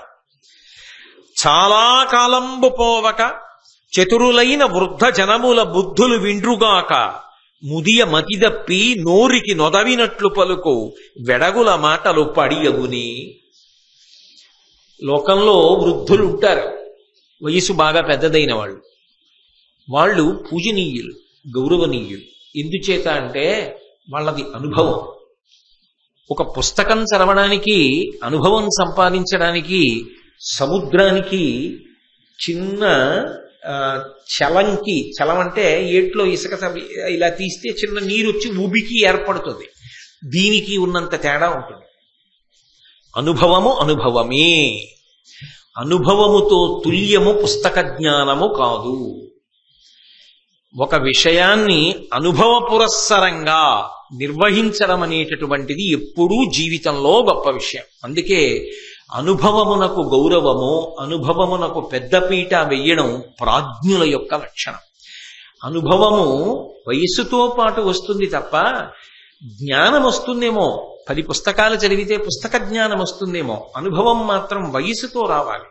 డక్కాముక్కీలు తింటే రావాలి. కష్టసుఖములు ఒడుదుడుకులు చూసి ఓరిస్తే వచ్చేటటువంటిది. దాన్ని పక్కన పెట్టడానికి చులకన చేయడానికి వీల్లేదు. కాబట్టి పెద్దరికము ఎప్పుడూ గౌరవనీయమే. వయసులో పెద్దవాడైతే ఏమిటండి అన్న మాట అనడానికి వీల్లేదు. ఆయనకున్న అనుభవముల యందు వాటి ముందు నీ జ్ఞానము సరిపోదు. ఆయన పండినవాడు జీవితంలో, ఆయన మార్గదర్శనం చెయ్యడానికి అర్హులు. కాబట్టి వయస్సులో పెద్దవారికి గౌరవము ఇచ్చి తీరవలసినదే. అయితే కర్ణుడంటాడు, చాలా కాలంబు పోవక చతురులైన వృద్ధజనముల బుద్ధులు విండ్రుగాక. చాలా ముసలివాళ్ళు అయిపోయినా కొంతమంది మంచి సద్బుద్ధితో ఉంటారు. వాళ్ళ అనుభవంతో ఎప్పుడూ ఇతరులకు మంచి మాటలు చెప్తూ ఉంటారు. అలా సద్బుద్ధితో మంచి మాటలు చెప్పేవాళ్ళు ఉంటారే, వాళ్ళు ఎంత వృద్ధులైన వారైనా వారిని సేవించి వారి దగ్గరికి వెళ్ళి వారి యొక్క అభిప్రాయాన్ని తెలుసుకుని దానికి అనుగుణంగా మనిషి ప్రవర్తించాలి. కానీ ముదియ మతిదప్పినోరికి నొదవినట్లు పలుకు వెడగుల మాటలు పాడియగునే. బాగా వృద్ధాప్యం వచ్చేసి బుద్ధి చాంచల్యం వచ్చి సరిగ్గా దృష్టి నిలబడక మతి తప్పి అవివేకంగా మాట్లాడేవాడు ఈ భీష్ముడు. ఈయన మాట వినడమేమిటి? నిజమే, వయసుకి గౌరవం ఇవ్వాలి పెద్దవాడు, నేను కాదన్నా. పెద్దవాడి మాట వినాలి. ఎప్పుడు? అసలు ఆ బుద్ధి సక్రమంగా ఉంటే, మతి సరిగ్గా పనిచేస్తుంటే ఆయన మాట వినవలసిందే. ఆయనకి వయసు పెద్దదైపోయింది, వయసుతో పాటుగా ఆయనకి బుద్ధి తగ్గిపోయి ఆ జ్ఞాపక శక్తి అవి అన్నీ పోయాయి. అన్ని పోవడంలో ఎవడెలాంటి వాడో ఏమిటో ఆయనే సరిగ్గా నిర్ణయించలేకపోతున్నాడు. ఈయన మాటలు నమ్మడం ఏమిటి? కానీ నేను ఒక్క మాట చెప్తాను, మీరు జ్ఞాపకం పెట్టుకోండి. యథార్థమునకు బాగా వయసు పెద్దదైనా లబ్ధప్రతిష్ఠులైనటువంటి వారు చేసినటువంటి పొరపాట్లు కూడా ప్రజల కంట తడిపెట్టిస్తాయి తప్ప ఎప్పుడూ కూడా తప్పుని ఎత్తి చూపించనివ్వవు. ఎందుకని అంటే యువతల వాడు సహృదయంతో దాన్ని అర్థం చేసుకుంటాడు. నేను మీకు ఒక ఉదాహరణ చెప్తాను అన్నాను కాబట్టి. మహానుభావురాలు ఎంఎస్ సుబ్బలక్ష్మి గారు పెద్దవారు అయిపోయిన తర్వాత ఆవిడ ఒకసారి ఉత్తర భారతదేశంలో బిర్లా గారి ఇంట్లో కచేరీ చేస్తున్నారు. కచేరీ చేస్తూ ఆవిడ మీరా భజన్ పాడుతున్నారు. మీరా భజన్ పాడుతూ ఆవిడ చరణం మరిచిపోయారు. ఆవిడ చరణం అందుకోలేకపోతున్నారని పక్క వాయిద్యాల వాళ్ళు గమనించారు. మళ్ళీ వాయించారు ఆవిడ అందుకోవడానికి, సమయం ఇవ్వడానికి. ఆవిడ మనసులోనే ఒక్కసారి ఆ స్వరాలు వేసి చూసుకున్నారు, జ్ఞాపకం వస్తుందేమో అని. మళ్ళీ పల్లవి పాడారు, అయినా ఆవిడికి జ్ఞాపకం రాలేదు. ఆవిడ పక్కనున్నటువంటి తన కూతురు వరసే ఆ అమ్మాయి వంక చూశారు. ఆ అమ్మాయి కూడా ఆ రోజున జ్ఞాపకం రాలా. ఆ అమ్మాయికి అంతకుముందే అనారోగ్యం చేసింది, అదే ఆ అమ్మాయికి జ్ఞాపకం రాలా. ఆ అమ్మాయి ఇంచుమించుగా చెప్పేసింది, నాకు జ్ఞాపకం రావట్లేదు. ఇంత లబ్ధప్రతిష్ఠురాలైన తల్లి ఒకప్పుడు మీరా భజన్ పాడుతూ చరణం మరిచిపోయారు అన్న విషయం ఆ తడబాటులో తెలిసిపోయింది. తర్వాత జ్ఞాపకం వచ్చింది, వేరు విషయం అనుకోండి. అప్పుడు ఎంఎస్ సుబ్బలక్ష్మి గారికి సంగీతం రాదనేంత సాహసం మీరు చేయగలరా? ఒక్క పొరపాటు జరిగిందని అయోగ్యురాలు అని ముద్ర వేస్తారా? అది సాధ్యమే. నిజానికి పెద్దలైన వారు ఎప్పుడైనా ఏదైనా పొరపాటు చేశారనుకోండి, మహానుభావుడు ఎన్ని చేసినవాడు, ఏదో చిన్న పొరపాటు జరిగింది అన్నది పెద్దరికం పట్ల ఉన్న గౌరవం కదా. నిజానికి భీష్ముడికి మతి తప్పి ఉన్నాడా, శక్తి తప్పి ఉన్నాడా? ఆయన అటువంటి వాడిని ఎంత మాట అన్నాడంటే, వయసులో పెద్దవాళ్ల మాట వినవలసిందే, మతి తప్పిన పెద్దవాడి మాట వినడం ఏమిటి? ఈయన అన్నాడు కదా, మరి బుద్ధి లేనివాడు అన్నాడు కదా. అందుకని బుద్ధి లేనివాడు, మతి తప్పినవాడు, ఆయన మాట వింటావేమిటి దుర్యోధన నువ్వు అని సేనముగమీతడైనన్ భూని మహీశ్వరుడు నీకు పొడిచెదరే దుర్మానియనిగాదే ఇతనితో నడచుట కొల్లనయితి దురమున గధిపా. ఇతను సేనాగ్రనాయకుడై సర్వసైన్యాధిపతి అయి ఈయన యుద్ధభూమిలో సైన్యాన్ని నడిపించడమే జరిగితే ఈ రాజులు ఎవరైనా నీ పక్షాన యుద్ధం చేస్తారా దుర్యోధన? ఎవ్వరూ యుద్ధం చేయరు. కాబట్టి ఈయన్ని ఎందుకు ఉంచుతావు? ఎవరి వరకు ఎందుకు? ఇతను ఆడిన మాటలు చూసి అసహ్యించుకుని నేనే అన్నానుగా, ఈ భీష్ముడు బ్రతికున్నంత కాలం యుద్ధం చేయను అని ప్రతిజ్ఞ చేశానుగా. నా వెనక ఇంకా చాలా మంది బయలుదేరుతారు. ఇంతమంది యుద్ధం చేయకుండా పోవడానికి కారణం ఏమిటి? నీ మీద అభిమానం లేకపోవడం కాదు, ఈయన మాట్లాడిన మాటల వల్ల వస్తున్న ఉపద్రవం. అంత తప్పుని ఎవరి వైపుకి నెట్టాడంటే భీష్మాచార్యుల వారి మీదకి నెట్టాడు. నెట్టి హితుడని నమ్మగాదగునే ఈతని కార్యపు మాటలిట్టివే పతిదిశ కూర్మివాపుటకు బట్టుగా ఎక్కువ తక్కువంచు ఉన్నతులకు మిదినీషులకు నానగ బల్కుటగాక ఇట్టివారితవులు తండ్రికిన్ సుతులకేమన నేర్తము పెద్దరాజులను. యుద్ధానికెళ్లే ముందు ప్రభువు కార్యాన్ని చూడాలి ఎవడైనా. నేను ఏ ప్రభువు తరపున సైన్యాధిపత్యం వహిస్తున్నాను అన్నది ఆలోచించాలి. అది మానేశాడు. మానేసి తన గొప్పతనం తనేదో వర్గీకరణ చేశాట, రాజుల శక్తులు అంతేట. విచిత్రం ఏంటంటే మిగిలిన వాళ్ళు ఎవరు ఇలా అనలేదు, మిగిలిన వాళ్ళు ఎవరు ఇన్ని మాటలు మాట్లాడలేదు. అదుపు తప్పిపోయి కర్ణుడు ఒక్కడే ఈ మాటలన్నీ అంటున్నాడు. అని ఇలా ఏ సైన్యాన్ని నడిపించాలో ఆ సైన్యంలోనే అభిప్రాయ భేదాలు ఏర్పడేటట్టుగా ప్రవర్తించినటువంటి ఇటువంటి భీష్ముడిని సర్వసైన్యాధిపతిని చేసుకున్న నిన్ను నీ తండ్రిని అనాలి. ధృతరాష్ట్ర మహారాజుకి దుర్యోధన నీకు ఇంతకన్నా గొప్ప మొనగాడు దొరకలేదే సర్వసైన్యాధ్యక్ష పదవికి. ఈయనకి తీసుకెళ్లి సర్వసైన్యాధ్యక్షం కట్టబెట్టావు. ఎంత గొప్పగా మాట్లాడాడో చూసావుగా. ఇక ఎక్కడి నుంచి వస్తుంది గెలుపు రమ్మంటే ఇలాంటి వాడు సర్వసైన్యాధ్యక్షంలో ఉంటే అన్నాడు. భీష్ముడు వెంటనే కర్ణుడి వంక తిరిగి అన్నాడు, నా పౌరుషం ఏమిటో నా ప్రతాపం ఏమిటో నీ గురువు పరశురాముణ్ణి వెళ్ళడుగు, ఆయన చెప్తాడన్నాడు. చాలదా ఒక్క మాట? గురువు గారు కదా నీకు విద్య నేర్పాడు.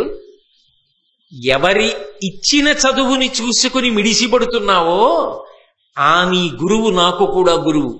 కానీ ఆ గురువు నన్ను ఒకనాడు యుద్ధంలో ఓడించలేకపోయాడు, నా చేత ఓడిపోయినవాడు. అంటే నేను అది తక్కువ చేసంటలేదు.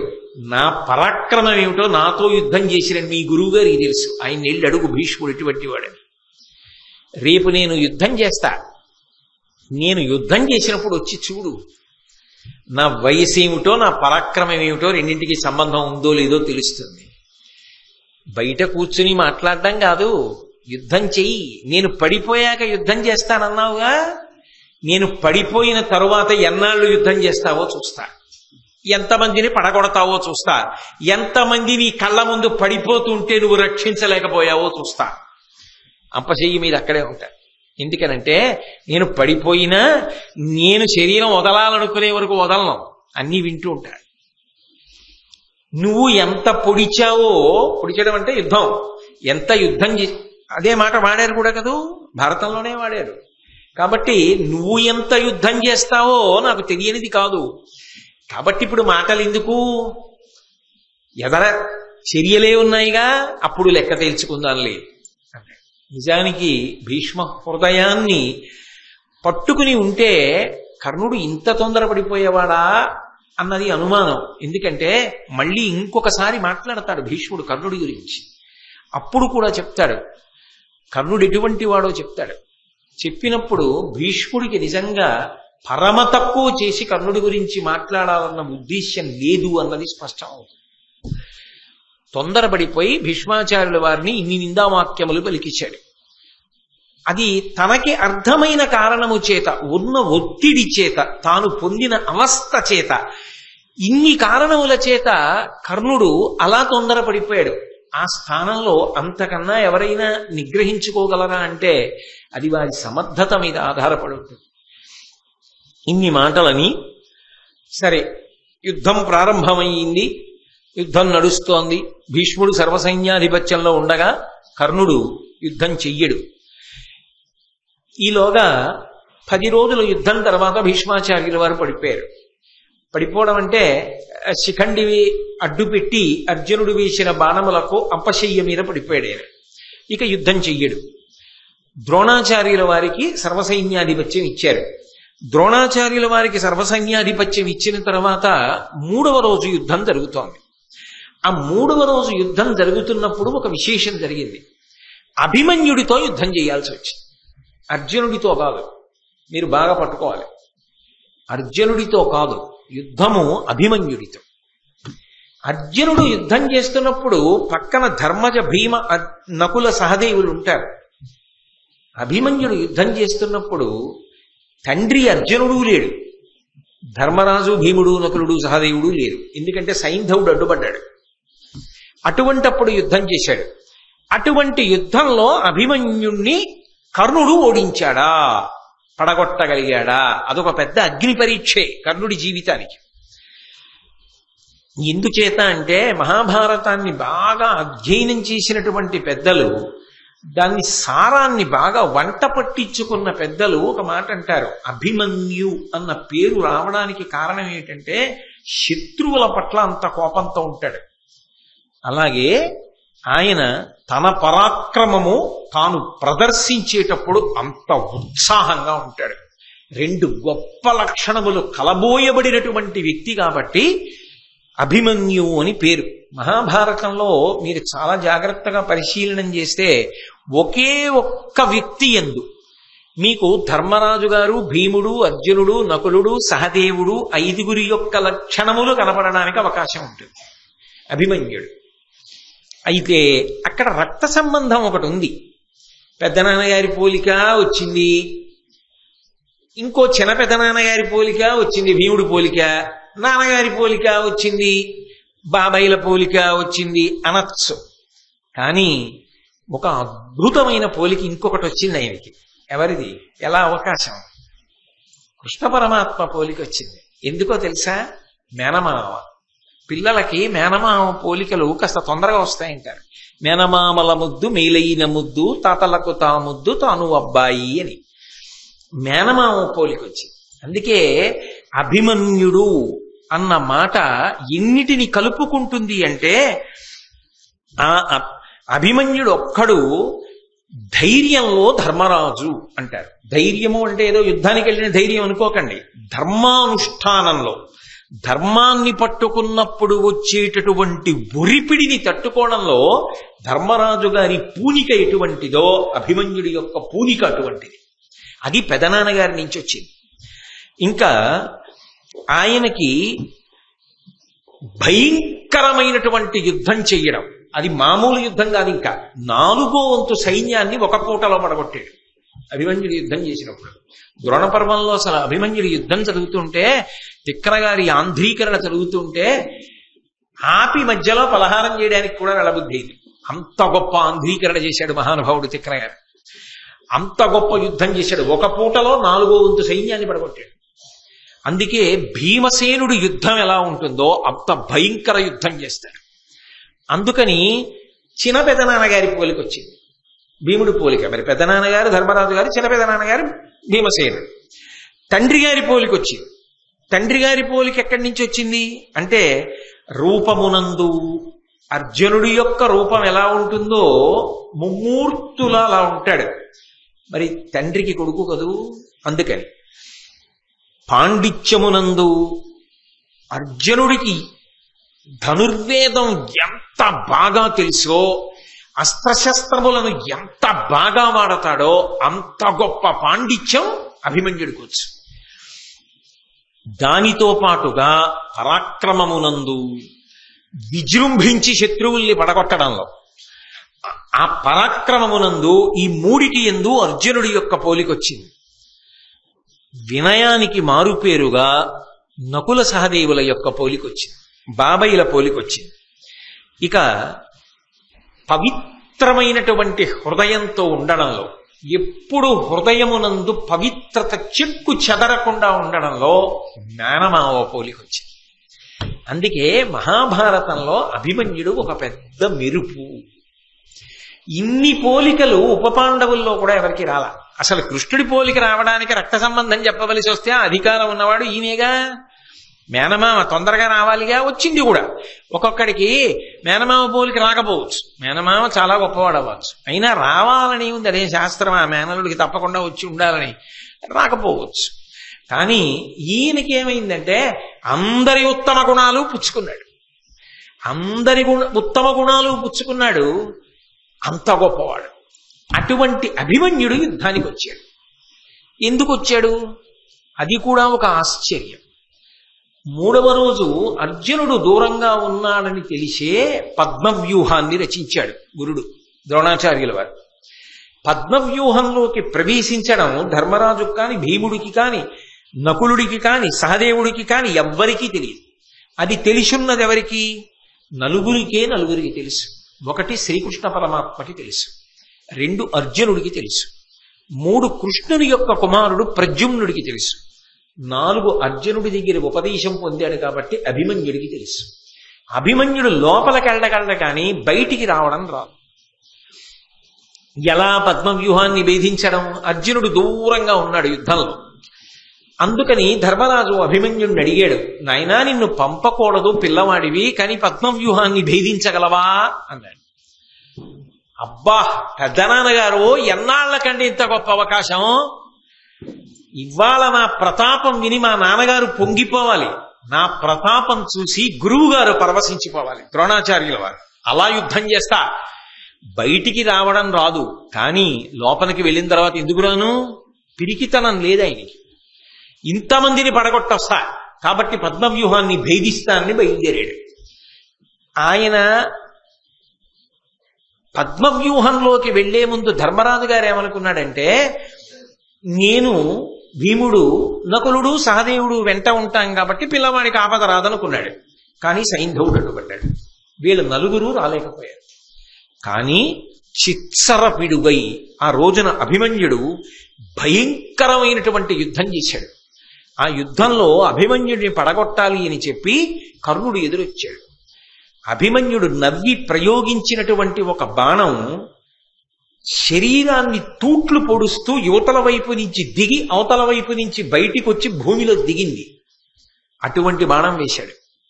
కర్ణుడు అభిమన్యుడికి ఎదురు నిలబడలేక యుద్ధభూమిని విడిచిపెట్టి పారిపోయాడు. ద్రోణుడు అన్న మాటకు అబద్ధం ఎక్కడుంది? యుద్ధభూమిని విడిచిపెట్టి పారిపోయాడు. భీష్ముడు అన్న మాటకి దోషం ఎక్కడుంది? ఎందుకని అంటే ఉండవలసినటువంటి రక్షణ, ఉండవలసినటువంటి అస్త్రశక్తి లోపించాయి కర్ణుని యందు. అభిమన్యుణ్ణే నెగ్గలేని వాడు అర్జునుణ్ణి ఎక్కడ దిగుతాడు? అదొక అగ్ని పరీక్ష ఆయన జీవితంలో. పక్కకి వెళ్ళిపోయాడు. కానీ చెలరేగిపోయాడు అభిమన్యుడు ఆ రోజున. శల్యుడు ఆయన ధాటికి తట్టుకోలేక మూర్ఛపోయాడు. అసలు సైన్యం కాకావికలై యుద్ధభూమిని విడిచిపెట్టి 4 దిక్కులా పారిపోయింది. అటువంటి సమయంలో అడ్డొచ్చినటువంటి శల్యుడి తమ్ముణ్ణి చంపేశాడు. కర్ణుడి తమ్ముణ్ణి కర్ణుడి ఎదురుగుండా చంపేశాడు. ఇప్పుడు తనని రక్షించుకోవడం, తన వారిని రక్షించుకోవడం, తన తమ్ముణ్ణి అర్జునుడి కొడుకు చేతిలోంచి రక్షించుకోలేకపోయాడు. అభిమన్యుడు చంపేశాడు కర్ణుడి తమ్ముడిని, కర్ణుడి కంటే ఎదురుగుండాలి. కర్ణుడి తమ్ముడు చచ్చిపోయాడు. వసాతిరాజు అనబడేటటువంటి ఆయన్ని చంపాడు. దుర్యోధనుడి కొడుకు లక్ష్మణ కుమారుణ్ణి చంపాడు. ఎవరు? ఒక్కడే. ఇంతమంది వైరివీరులు ఒక్క అభిమన్యుడే యుద్ధం చేస్తున్నాడు. 4వ వంతు సైన్యాన్ని చంపేశాడు. చంపి చిత్సరపిడుగై యుద్ధం చేస్తున్నాడు. చిట్ట చివరికి బృహద్బలుడు అనబడేటటువంటి రాజుతో యుద్ధం జరిగింది. ఆ బృహద్బలుణ్ణి చంపాడు. ఇక ఈయన్ని ఆపడం ఎవరికి సాధ్యం కాదు అని అనుమానం వచ్చింది. కర్ణుడు వచ్చాడు యుద్ధానికి మళ్ళీ, 2వ మాట. మళ్ళీ ఓడిపోయాడు అభిమన్యుడి చేతిలో.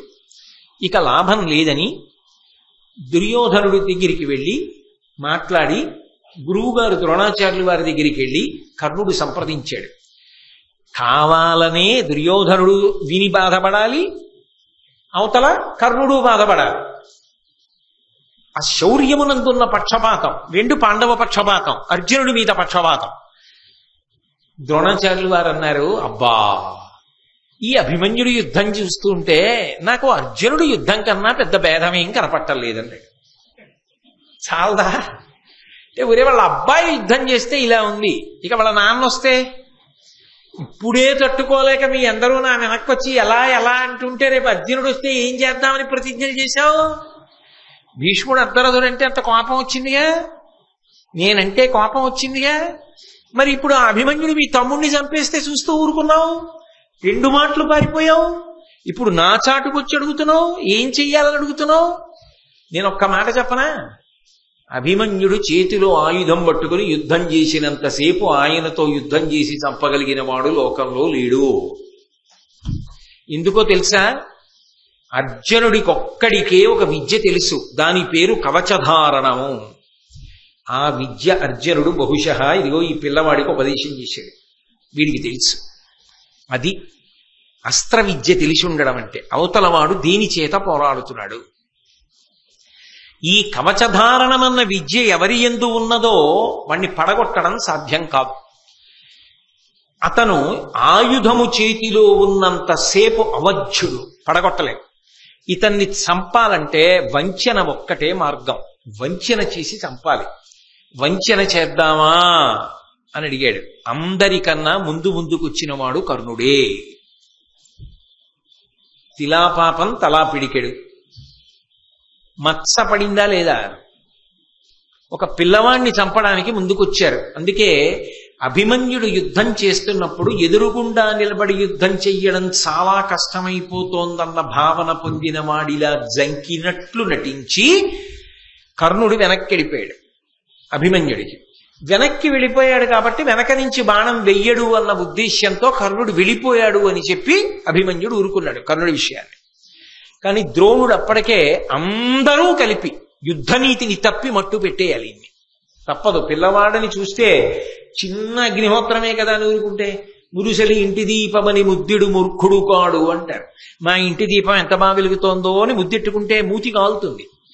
చిన్న పిల్లాడే కదా ఎంత బాగా యుద్ధం చేస్తున్నాడు అంటే చిన్న మంట పెద్ద దావాగ్ని అవుతుంది. ఇప్పటికే ఆపలేకపోతున్నాం, వీడిని మట్టు పెట్టవలసింది. వంచన చేత చంపాలి. ఒకరు నియమాలు అంటే కుదరదు, అందరం కలిసి బాణం వేసి చంపేయాలి. దానికి ముందు పునాది వేసిన వాడు కర్ణుడు. అందుకే అభిమన్యుడి వెనక్కి వెళ్ళాడు. వెనక్కి వెళ్ళి వెనక నుంచి బాణం వేసి అభిమన్యుడి చేతిలో ఉన్నటువంటి ధనస్సు ముక్కలైపోయేటట్టుగా చేశాడు. ఎప్పుడైతే విల్లు విరిగిపోయిందో అభిమన్యుడు ఇంకొక విల్లు అందుకోవడానికి అవకాశం ఇవ్వాల. అందరూ కలిపి చుట్టుముట్టేశారు. చుట్టుముట్టి ద్రోణాచార్యుల వారు గుర్రాలు పడగొట్టేశాడు, కృపాచార్యుల వారు సారథిని పడగొట్టేశాడు. శకుని, కృతవర్మ, శల్యుడు, బాహ్లికుడు, అశ్వత్థామ వీళ్ళు గుండ్రంగా చుట్టుముట్టి అందరూ కలిపి బాణాలు వేసేశారు. వేసేసేటప్పటికి రథంలోంచి కింద పడిపోయాడు. కింద పడిపోతే ఆయన ఏం ఊరుకోలేదు. కత్తి పటకా చేతిలో పట్టుకుని పలకాను ఈ రెండిటితోటి ఆయన ఆకాశానికి ఎగిరాడు. ఎగిరి ఎవరి మీద పడతాడో ఇప్పుడు ఆ కత్తి అట్టుకుని అందరూ హడిలిపోయారు. ఆ కత్తి పలక కూడా చేతిలో ఉన్న ఈయనతో యుద్ధం చెయ్యలేవని నిర్ణయానికి వచ్చేసినటువంటి కర్ణద్రోణులు, ద్రోణాచార్యుల వారేమో బాణప్రయోగం చేసి ఆయన కిందకి దిగుతున్నప్పుడు కత్తి విరగొట్టేశాడు. కర్ణుడు బాణం వేసి పలక పలకలు కొట్టేశాడు. చేతిలో ఆ పలక కత్తి కూడా లేవు. ఇప్పుడు ఆ విరిగిపోయినటువంటి రథానికి ఉన్న ఒక చక్రాన్ని తీసుకున్నాడు. రథచక్రాన్ని ఒక్కదాన్ని చేతులతో పట్టుకుని ఆయన యుద్ధం చేస్తుంటే అయ్యో పిల్లవాడు పడగొట్టేశాం కదా అని చూడలేదు. చేతిలో ఒక రథచక్రం ఉంటే ఆయనతో యుద్ధం చెయ్యలేక అశ్వత్థామ రథం దిగి పారిపోవలసి వచ్చింది. అంటే ఇక ఈ రథచక్రం ఉన్నా మనం ఏం చేయలేం అని ఆయన్ని చుట్టుముట్టారు ఇంతమంది వీరులు కలిసి. శకుని, కృతవర్మ, కృపాచార్యుడు, కర్ణుడు, శల్యుడు, అశ్వత్థామ ఇంతమంది కలిసి చుట్టుముట్టారు. చుట్టుముట్టి బాణప్రయోగం చేశారు. ఆ రథచక్రం కూడా తుత్తునియలై కింద పడిపోయింది. రథంలోంచి కింద పడ్డ గద దొరికింది. ఆ గద తీసుకుని యుద్ధం మొదలుపెట్టాడు. అది సర్వశాస్త్ర పారంగత్వం అంటే. ఆ గదాయుద్ధం చేస్తూ మహానుభావుడు 10 మంది వసాతిరాజుల్ని ఏనుగులతో కలిపి చంపేశాడు ఒక్క గదతో. ఏమిటి ఇంతమంది చుట్టుముట్టి బాణాలు వేస్తూనే ఉన్నారు. గదతో బాణములను అడ్డుకుంటూ 10 మంది వసాతిరాజుల్ని, ఏనుగుల్ని, గుర్రాల్ని చంపాడు. శకుని మీద కోపంతో శకుని చుట్టూ ఉన్నటువంటి 27 మంది గాంధార వీరులు ఆయనకి రక్షణగా నిలబడతారు. 27 మంది గాంధార వీరుల్ని గదతో చంపాడు. చంపిన తరువాత దుశ్శాసనుని యొక్క కొడుకు గద పట్టుకుని వచ్చాడు.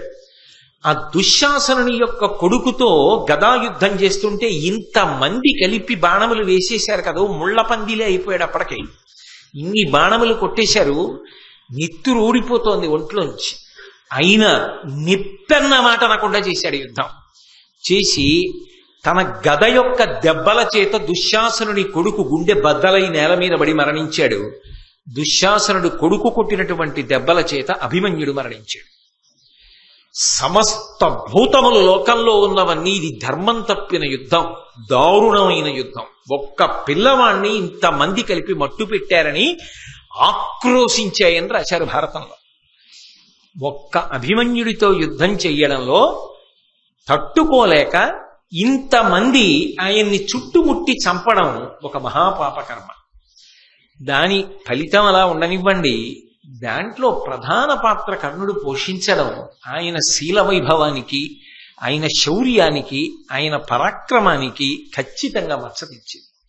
ఎందుకంటే 2 మాటలు అభిమన్యుడి చేతిలో తట్టుకోలేక యుద్ధభూమిని విడిచిపెట్టి దూరం వెళ్ళడం, తన తమ్ముడు తన కళ్ళ ముందు అభిమన్యుడి చేత హతుడైపోయినా తాను అడ్డుకోలేకపోవడం, ఆఖరికి రక్షించుకోలేక వంచనతో కూడుకున్నటువంటి యుద్ధం చేసి అభిమన్యుడిని మట్టుపట్టడంలో కర్ణుడు ప్రధాన పాత్ర పోషించడం, ఎంత కర్ణుడి మీద అభిమానం ఉన్నా, ఎంత సానుభూతి ఉన్నా, ఎంత ప్రేమ ఉన్నా సమర్థించడం మాత్రం సాధ్యమయ్యేటటువంటి విషయం కానిదిగా భారతంలో మిగిలిపోయింది. తరువాత ఆ యుద్ధం జరుగుతున్నటువంటి సమయంలో సర్వసైన్యాధిపత్యంలో ఉన్నటువంటి భీష్మాచార్యుల వారు 10 రోజుల యుద్ధం తర్వాత అంపశయ్య మీద పడిపోయాడు. పడిపోయిన తరువాత ఎందరో వెళ్ళి ఆయన దర్శనం చేశారు. ప్రాణములతోనే ఉన్నాడుగా మహానుభావుడు. కర్ణుడు కూడా ఆయన దర్శనానికి వెళ్ళాడు. వెళ్ళినవాడు ఆయన పట్ల ఎంత మాత్రమూ అమర్యాదతో ప్రవర్తించలేదు. ఆయన దగ్గరికి వెళ్ళి సాష్టాంగ నమస్కారం చేశాడు. అంటే ఒక్కటి మీరు గుర్తుపట్టాలి, ఆనాడు ఆవేశంలో ఎన్ని మాటలో అన్నాడు భీష్ముణ్ణి. కానీ ఆఖరణ అన్నాడే ముదుసలి ముదుసలి ముదుసలి అని. 10 రోజుల యుద్ధంలో చూశాడు భీష్ముడు అంటే ఏమిటో. అసలు నిజంగా ఆ భీష్ముడు యుద్ధం చేస్తుంటే అర్జునుడు యుద్ధం చేయలేకపోయాడు. అప్పుడు కదూ కృష్ణుడికి ఎందుకు దిగి చక్రం పట్టుకోవాల్సి వచ్చింది. ఇది భీష్ముడంటే అని గమనించాడు. 2, భీష్ముడి మీద గౌరవం లేనివాడు కర్ణుడు కాడు. ఖచ్చితంగా భీష్ముడి మీద గౌరవం ఉన్నవాడే. ఆయన పరిస్థితులు ఆయనకు అటువంటి సందర్భాన్ని కల్పించాయి. ఆ ఆవేశంలో అదుపు తప్పి భీష్ముడి మీద మాట్లాడాడు. కానీ ఆ భీష్ముడే అంపశయ్య మీద పడిపోతే వెళ్ళి నిలబడి ఏ ఒక్క మాట కూడా తోలలేదు. సరికదా, వెడుతూనే సాష్టాంగ నమస్కారం చేశాడు. సాష్టాంగ నమస్కారం చేయగానే చూశాడు భీష్ముడు అంపశయ్యమించి. చెయ్యెత్తి చాపి దగ్గరికి పిలిచాడు. పిలిచి దగ్గరకు రమ్మని పరమ సంతోషంతో ఆ కర్ణుణ్ణి కౌగిలించుకున్నాడు. కౌగిలించుకొని ఆ కర్ణుడి వంక ముఖంలోకి ఒకసారి చూశాడు. వెంటనే కర్ణుడు అన్నాడు, అలుకదక్కి నన్ను అధిక వాత్సల్య శీతలముగాగ చూచి తగిన మాటలాడవే మహాత్మా అనుటయు ఆతండు గారవమున అతని చేరబిలిచి. మహానుభావ, తాత భీష్మాచార్య, నా మీద వాత్సల్యం అనేటటువంటి చందనపు వృష్టిని కురిపించు. ప్రేమతో మాట్లాడు, వాత్సల్యంతో మాట్లాడు, తగిన మాటలాడవే. ఆ ప్రేమతో నాతో మాట్లాడవలసిన మాటలు ఏమున్నాయో అవి నాతో మాట్లాడు అని అనగానే భీష్ముడు కూడా పరమ సంతోషంతో దగ్గరకి చేర్చుకుని కౌగిలించుకుని, చుట్టూ రక్షక భటులు ఉన్నారు. ఎంత అంపశయ్య మీదున్నా మరి ఉండరు చుట్టూ, మహానుభావుడు సామాన్యుడా.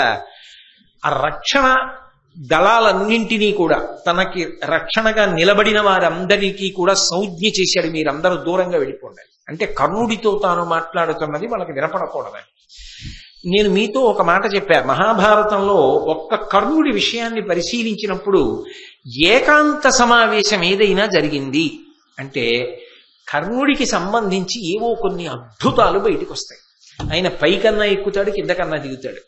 4 సార్లు జరిగింది అలా. ఒకసారి కృష్ణుడితో ఏకాంతం జరిగింది. ఎప్పుడు? రథం మీద వెళ్ళిపోతున్నప్పుడు ఒక్కడినే కూర్చోబెట్టుకుని మాట్లాడాడు. రెండవది కుంతీదేవితో జరిగింది. మూడవది ఇంద్రుడితో జరిగింది. 4వది భీష్ముడితో జరుగుతోంది. ఈ 4 సమావేశాల్లోనూ కూడా కర్ణుడి విషయంలో ఎంత మహత్తరమైనటువంటి విషయాలు జరిగాయో మీరు గమనించారు. ఇప్పుడు 4వది ఇదే చిట్ట చివరిది. ఇందులో భీష్ముడు దగ్గరికి పిలిచి కర్ణుడితో ఒక మాట అన్నాడు. నాయన కర్ణ, నేను చెప్పిన మాటలు బాగా విను.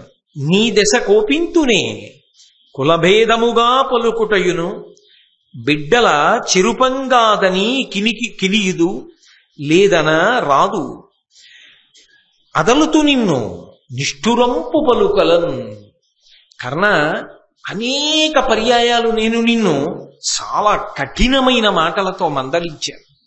ఎందుకు మందలించానో తెలుసా? వ్యక్తిగతంగా నాకు నీ మీద ఏ విధమైనటువంటి కోపం లేదు. ఏ కోపం లేకపోయినా నీ పట్ల నేను కఠినమైన మాటలు మాట్లాడడానికి కారణం ఉన్నది. ఏ కారణము అంటే నువ్వు మాట్లాడిన మాటలన్నీ కూడా కురుపాండవుల మధ్య సఖ్యతను పోగొట్టడానికి, వాళ్ళ మధ్య వైరిభావం కల్పించడానికి మాత్రమే పనికొచ్చాయి. దాని వలన వంశమంతా నశించిపోతుంది. ఇంత వంశక్షయానికి నువ్వే కారణమవుతున్నావు. నువ్వు చేస్తున్న దాని వల్ల ఇంత పెద్ద ఇబ్బంది జరగబోతోందన్న ఉద్దేశ్యంతో నువ్వు మారితే యుద్ధం జరగదన్న ఉద్దేశ్యంతో నీతో కఠినంగా మాట్లాడేవాడిని. ఆ ఒక్క మాట తీరుకి నీతో అలా మాట్లాడాను తప్ప నిజానికి వ్యక్తిగతంగా నాకు నీ మీద ఏ విధమైన కోపం లేదు. రెండవ విషయం, నీ ఉదయము దైవిక గర్భాయత్తము, నీకు మర్చులు అసదృక్షులు, కౌంతేయుడవు కాని విను రాధేయుండవు కావు ధీర విచారా. ఎటువంటి విశేషణంతో పిలిచాడో చూడండి. ధీర విచారా. ఏ విషయాన్నైనా చేసేటప్పుడు బాగా బుద్ధితోటి ఆలోచించే చేస్తావు. లేకపోతే నిజంగా ఆయన ప్రలోభాలకు లొంగాలంటే ఎన్ని మాటలు లొంగాలి? బుద్ధితో విచారించి నిర్ణయించుకోగలిగినటువంటి శక్తి కలిగిన వాడా. నీ ఉదయము దైవిక గర్భాయత్తము, యథార్థమునకు నువ్వు దైవాంశయందు వచ్చినటువంటి వాడివి. సూర్యుని యొక్క అనుగ్రహ శక్తి చేత ఈ లోకంలోకి వచ్చావు. నీకు మర్చులు అసదృక్షులు. ఇక్కడ చెప్తున్నాడు, తనని తక్కువ చేశాడు అని అనుకున్నాడు కర్ణుడు. కానీ అసలు భీష్ముడి హృదయంలో కర్ణుడు ఎవరో ఇక్కడ చెప్తున్నాడు. అర్జునుడి విషయంలో పోల్చాడు అంతే తప్ప అసలు కేవలం యుద్ధానికి కొరగాని వాడన్న భావన భీష్ముని యందు లేదనడానికి ఇది ప్రబల ఉదాహరణ భారతంలో. అందుకే నీకు మర్చ్యులు అంటే మనుష్య కోటి. ఈ మనుష్యులు ఎవరైతే ఉన్నారో వీళ్ళందరూ కూడా అసదృక్షులు. అసలు నీ వంక చూడడానికి కూడా సరిపోరు, అంత గొప్పవాడే. కానీ నాయనా, నువ్వు అధర్మపక్షం వైపుకున్నావు. అందుకే నీ శక్తి సన్నగిల్లిపోతోంది. సంగదోషం. దుర్యోధనుడి వైపు ఉండగా నువ్వు గెలిచే అవకాశం ఉండదు. ఎందుకంటే ధర్మము నిన్ను గెలువనివ్వదు, ధర్మము నిన్ను రాణించనివ్వదు. ఈ సంగదోషము నీకు పోవాలంటే నువ్వు కారణము లేకుండా పాండవుల వైపుకి వెళ్ళవలసిన అవసరం లేదు. యథార్థములకు నువ్వు కుంతీదేవి యొక్క కుమారుడవు తప్ప రాధేయుండవు కావు. నువ్వు రాధాదేవి యొక్క కుమారుడివి కావు. ఈ విషయాన్ని నువ్వు తెలుసుకున్నావు కాబట్టి ఇప్పుడు నువ్వు పాండవ పక్షానికి వెళ్ళిపో. నీకెలా తెలుసు నేను కుంతీసుతుడనని అంటావేమో. నాకు ఎప్పుడో పూర్వమే త్రికాలజ్ఞుడైనటువంటి వ్యాస మహర్షి చెప్పారు, కర్ణుడు యథార్థమునకు అధిరథునకు రాధాదేవికి జన్మించినవాడు కాదు. ఆయన కుంతిదేవి యొక్క కుమారుడు, పాండురాజుకి ధర్మరీత్యా పెద్ద కొడుకు అవుతాడు అని చెప్పాడు. అందుకు తెలుసు నాకు నీ జనన రహస్యం. కాబట్టి కౌంతేయుడు కనుక పాండవుల వైపుకు వెళ్ళిపో. ధర్మము నీకు అక్కరకొచ్చిందా? ఆ విషయం కానీ నువ్వు మనసులో రూఢము చేసుకున్నావా, నువ్వు నిష్కారణంగా పడిపోవలసినటువంటి అగత్యము నీకుంటారు. అంటే ఇప్పుడు ఇంకొక విషయం కూడా ఈ ఏకాంత సమావేశంలో బయటికి వచ్చింది. కర్ణుడి యొక్క జనన రహస్యము తెలిసి చెప్పని వాళ్ళల్లో భీష్మాచార్యుల వారు కూడా ఉన్నారు కదా. భీష్ముడికి తెలుసు. భీష్ముడు ఎందుకు చెప్పలేదు అంటే యథార్థమునకు భీష్ముడికి కూడా తెలుసు యుద్ధం జరిగి తీరుతుంది. ఎందుకు తెలుసు అంటే కర్ణుడు అక్కడ ఉండి కొంత పాత్ర పోషిస్తున్నమాట నిజమే, కానీ ప్రధానము దుర్యోధనుడి యొక్క మౌఢ్యం. అందుకే సూదిమనమోపినంత రాజ్యం కూడా ఇవ్వనన్నాడు. కాబట్టి వీళ్ళు వెళ్ళిపోతారు, భీష్ముడు వెళ్ళిపోవడానికి కూడా ఇంకంతకన్నా మంచి అవకాశం రాదు. మరి యుద్ధభూమిలో ప్రాణం విడిచిపెట్టి తాను వసువైపోవాలి తప్ప యుద్ధం లేకుండా అనారోగ్యంతో మంచం మీద ఎలా వెళ్ళిపోతాడు ఇంత గొప్పవాడును, పైగా స్వచ్ఛంద మరణం ఉన్నవాడు. కాబట్టి యుద్ధం తప్పదన్న విషయం భీష్ముడికి తెలుసు. 2, యుద్ధం తప్పనప్పుడు దుర్యోధనుడిని ఇంత నమ్ముకున్న కర్ణుడు దుర్యోధనుడి వైపే ఉంటాడని తెలుసు. అన్నీ తెలిసిన్నవాడు కాబట్టే దైవాంశలో వచ్చి దుర్యోధనుడి వైపుండి యుద్ధం జరగడానికి కారణమైన వారలలో ఒకడు భీష్ముడు కనుక ఈ రహస్యాన్ని బయటపెట్టాల. అది దైవ ప్రణాళిక అని అనవలసి ఉంటుంది. కాబట్టి నాకు తెలుసు అన్న విషయం అంపశయ్య మీద ఉండి చెప్పాడు. చెప్పినప్పుడు ఆయన ఎంత మనసు విప్పి మాట్లాడాడో కర్ణుడు కూడా భీష్ముడి దగ్గర మహాభారతం మొత్తం మీద ఇప్పుడే మనసు విప్పి మాట్లాడాడు. మళ్ళీ కర్ణుడి శీల వైభవం అంతా బయటికి వచ్చేది ఎప్పుడు అంటే ఇటువంటి ఏకాంత సమావేశాల్లోనే బయటికి వస్తుంది. ఎందుకంటే ఏకాంతంలో బయటికి రావడానికి కారణం ఆయనకి చెప్పుకునే అవకాశం లేకపోవడం.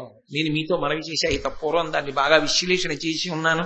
మీ అందరూ పట్టుకున్నవారు ప్రాజ్ఞులు పునః దాన్ని చెప్పక్కర్లేదు. అందుకని కర్ణుడు జవాబు చెప్తూ అన్నాడు, కౌంతేయుండనగుదు ఇది ఎంతయు తొలియును వింటి ఆర్యులచే ఇట్లింతయు ఎరిగినన్ కుంతీ సంతానముతోడి పొత్తు సనుగునే నాకు. తాత నాకు కూడా తెలుసు, నేను విన్నాను పెద్దల వలన. నేను కుంతీ కుమారుడనే కాని యథార్థమునకు రాధాదేవి కుమారుడను కానన్న విషయం నాకు తెలుసు. కానీ లోకంలో రాధేయుడుగానే పెరిగాను.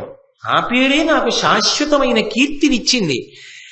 నా బిడ్డ అని ఎప్పుడు అనలేదుగా కుంతీదేవి, అనవలసిన సమయంలో అనలేదుగా. రాధేయుడిగా దుర్యోధనుడి పనుపున కదా ఉన్నా, అతని వలన కదా ఇంత ఎదిగి పెద్దవాణ్ణయ్యా, ఇంత గౌరవం సంపాదించుకున్నా.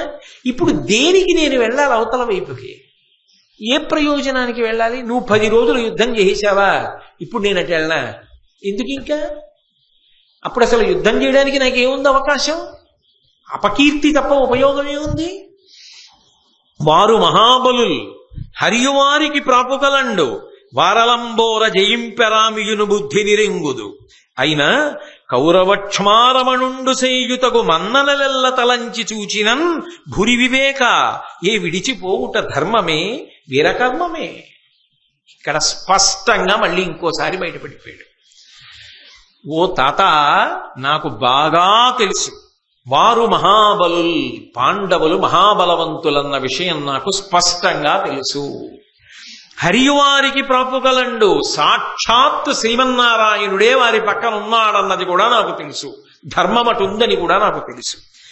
వారలంబోర జయింపరామియును బుద్ధి నిరింగుదు, యుద్ధంలో వాళ్ళని గెలవమని కూడా నాకు తెలుసు. వాళ్ళ ముందు మేమందరం పడిపోతామని కూడా నాకు తెలుసు తాత. అయినా కానీ కౌరవక్ష్మారమణుండు చేయుతగు మన్ననలెల్ల తలంచి చూచిన ఇంతకాలం దుర్యోధనుడి అన్నం తిన్నానే, ఎన్ని గౌరవాలు చేశాడు, ఎంత రాచపదవి కట్టబెట్టాడు, ఎంత దగ్గరికి తీసుకున్నాడు, ఎంత నాతో ఆలోచించి నిర్ణయాలు చేశాడు, నా మీద ఎన్ని ఆశలు పెట్టుకున్నాడు. ఇప్పుడు వదిలేసి కొత్త కీర్తి ఏం గణించను? ఎందుకు ఇంకా? చెయ్యి దాటిపోయింది. అన్నీ తెలిసున్నా, అవతల ధర్మపక్షమని తెలిసున్నా, తెలితే బ్రతుకుతానని తెలిసున్నా, రాజ్యమే వస్తుందని తెలిసున్నా వ్యక్తిగతమైన నా యొక్క క్రమశిక్షణ వలన ఇక ఉల్లంఘించి వెళ్ళలేను తాత. ఈ వార్త సమయానికి చెప్పని వాళ్ళందరిదీ పాపమే. నిజమేగా? ఇప్పుడు ఆయన వచ్చాడుగా ఒక రకంగా. కాబట్టి భూరి వివేక, చాలా వివేకం ఉన్నవాడా, నువ్వు నిర్ణయించలేవు. ఏ విడిచిపోవుట ధర్మమే వీరకర్మమే. ఇప్పుడు నేను ఇటు వదిలిపెట్టి అటు వెళ్ళడం ధర్మమా వీరకర్మమా? ఎందుకు వెళ్ళమంటావు? వెళ్ళి ప్రయోజనమే ఉంటుంది. ఒక మాట కాదు, ఇన్ని మాటలు అవకాశం భరించిన స్నేహధర్మానికే కట్టుబడిపోయాడు. కర్ణుడి శీలం ఎటువైపు నుంచి చూస్తే అటువైపే మెరుస్తుంది. కానీ మహానుభావుడు ఈ సంగదోషమే తెలిసో తెలియకో ఆయన కావాలని ఇరుక్కున్నాడా? అనుకోకుండా ఇరుక్కున్నాడు. కుమారాస్త్ర విద్యా ప్రదర్శనంలో పడిపోయిన బీజం వటవృక్షమైపోయింది. ఇక దాన్ని ఎవరు విభాగం చేయలేకపోయారు. 2 చెట్లను వేరు చేయడం కుదరని రీతిలో కాండము కలిసిపోయింది. పడిపోతే చెట్టు ఒకసారి పడిపోవాలంటే ఇక అలా అయిపోయింది వాళ్ళ పరిస్థితి. మాటలు పెక్కులాడి అనుమానము లేక సభంగడంగి పల్మాటు పరాభవించితి చలంబున పాండవ కోటికెప్పుడుంచేటుదలంచి ఏ బలువు చేసితి వైరము నాకు ఇంక నీ వీటికి వరి వీటికి నీ ఎక్కసమయ్యడు కయ్యమొప్పగన్. తాత, ఉన్న మాట, మనసులో ఉన్న మాట, జరిగిన విషయం దాపరికం లేకుండా చెప్పేస్తున్నా. ఇంతకాలం తప్పురాని నువ్వు అండం, ఈ ముసలాళ్ళు ఇలాగే మాట్లాడతారండం కదా, చేశాను. నిజం చెప్పేస్తున్నాను తాత, ఇవాళ నువ్వు పడిపోయావు. రేపో మాపో 3 రోజులకో వారం తర్వాత నేను వెళ్ళిపోతాను. ఇంకిప్పుడైనా నీతో చెప్పకపోతే ఏం ఉపయోగం? చెప్పేస్తున్నాను. మాటలు పెక్కులాడి అనేకమైనటువంటి మాటలు మాట్లాడకూడనివి నేను మాట్లాడిన మాట వాస్తవమే తెలిసే మాట్లాడాను. అలా మాట్లాడకూడదని నాకు తెలుసు. అలా మాట్లాడడం తప్పని తెలుసు. అలా మాట్లాడి పాపం మూట కట్టుకుంటున్నానని తెలుసు. అయినా మాట్లాడాను తాత. అనుమానము లేక సభంగడంగి పల్మాటు పరాభవించితి చలంబున. కేవలము మాత్సర్యంతో అర్జునుడు అంత ఎదుగుతున్నాడు. అంత అర్హత ఉండి నేను ఎదగలేకపోతున్నాను. నన్ను తొక్కేస్తోంది సమాజం. ఎదగడానికి నాకు లోపల ఉత్సాహం ఉన్నా నన్ను ఎదగనివ్వదు. అన్నీ ఆయనకి కలిసి వచ్చి ఎదుగుతున్నాడు. ఆయనకి కీర్తి పొందగలిగినంత శక్తి నాకుండి పొందలేకపోతున్నా. ఈ ఆర్తి మాత్సర్యంగా మారింది తాత. అర్జునుడి మీద క్రోధంగా మారింది. అందుకే ఎంత అవమానించచ్చన్నది చూసి దుర్యోధనుడిని అడ్డు పెట్టుకుని సభలలో అనకూడని మాటలన్నీ అని అవమానించారు. నిస్సందేహం అదే ద్రౌపదీదేవి పట్ల కూడా వెళ్ళిపోయింది ఆ వాగ్ధోరణి. తప్పని నాకు తెలియదని అనుకోవద్దు తాత. కానీ నా జీవితంలో నేను పొందినటువంటి పరాభవాలు, నేను ఎదగడానికి అడ్డొచ్చిన కారణాలు, నేను పొందిన పరివేదన నా చేత అలా చేయించాయి. అది మాత్సర్యమే, దోషమే నాకు తెలుసు. కానీ నేనంతకన్నా దాటలేకపోయాను ఒక మానవుడిగా. నేను అందులో శాంతి పొందాను. అది తప్పని తెలుసు. దానికి నా తల ఇచ్చేస్తానని తెలుసు. సిద్ధపడుతున్నానని తెలుసు. కానీ అతిక్రమించలేని విషయాలయ్యాయి తాత. ఉన్న మాట నీతో చెప్తున్నాను. నేను మాట్లాడిన మాట సత్యమే, అది నా తప్పు కూడా. ఇంకా వీటికి నీ ఎక్కసమయ్యడు కయ్యమొప్పగన్. ఖచ్చితంగా కౌరవ సైన్యానికి పాండవ సైన్యానికి ఆఖరి తల తెగిపోయే వరకు ఈ యుద్ధం జరగవలసింది. ఆగడానికి జరిగి తీరుతుంది తాత. ఇక ఇప్పుడు ఆపడం కుదరదు. నేను వేసినటువంటి విత్తనాలు అటువంటివి. అది ఇలా జరగవలసిందే యుద్ధం. ఆ మాత్సర్యానికి అంతం ఎప్పుడంటే శరీరాలు పడిపోయినప్పుడే. ఇంకంతకన్నా మార్గం లేని రీతికి దిగిపోయే తాత అవి.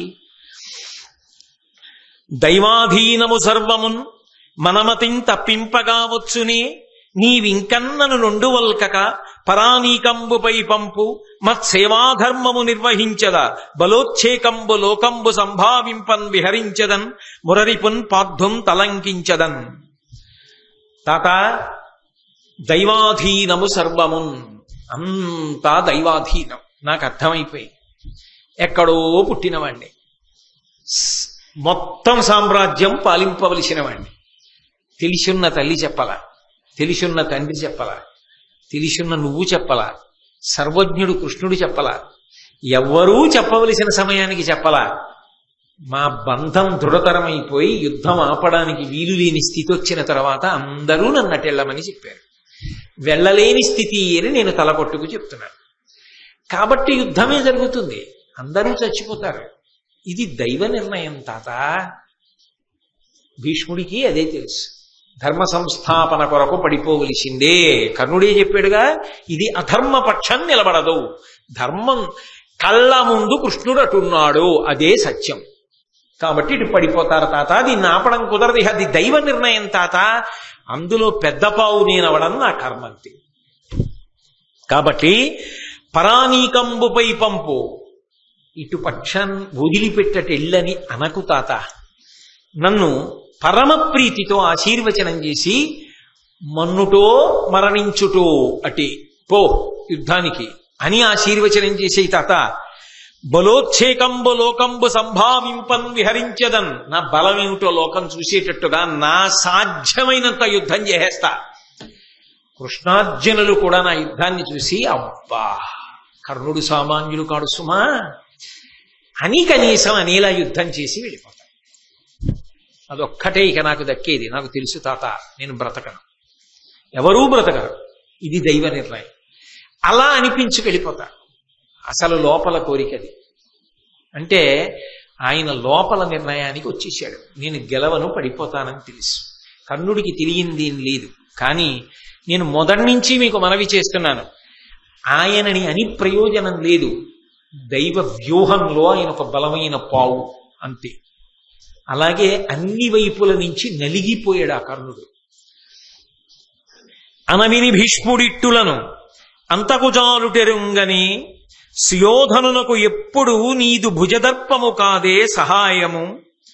ఎద్ది అతనికి ప్రియంబు దానిని ఉదాత్తమతింతకనాచరింపు నీ మనమున సంతసిల్లు అనుమానము దక్కుమనుజ్ఞయిచ్చితిన్.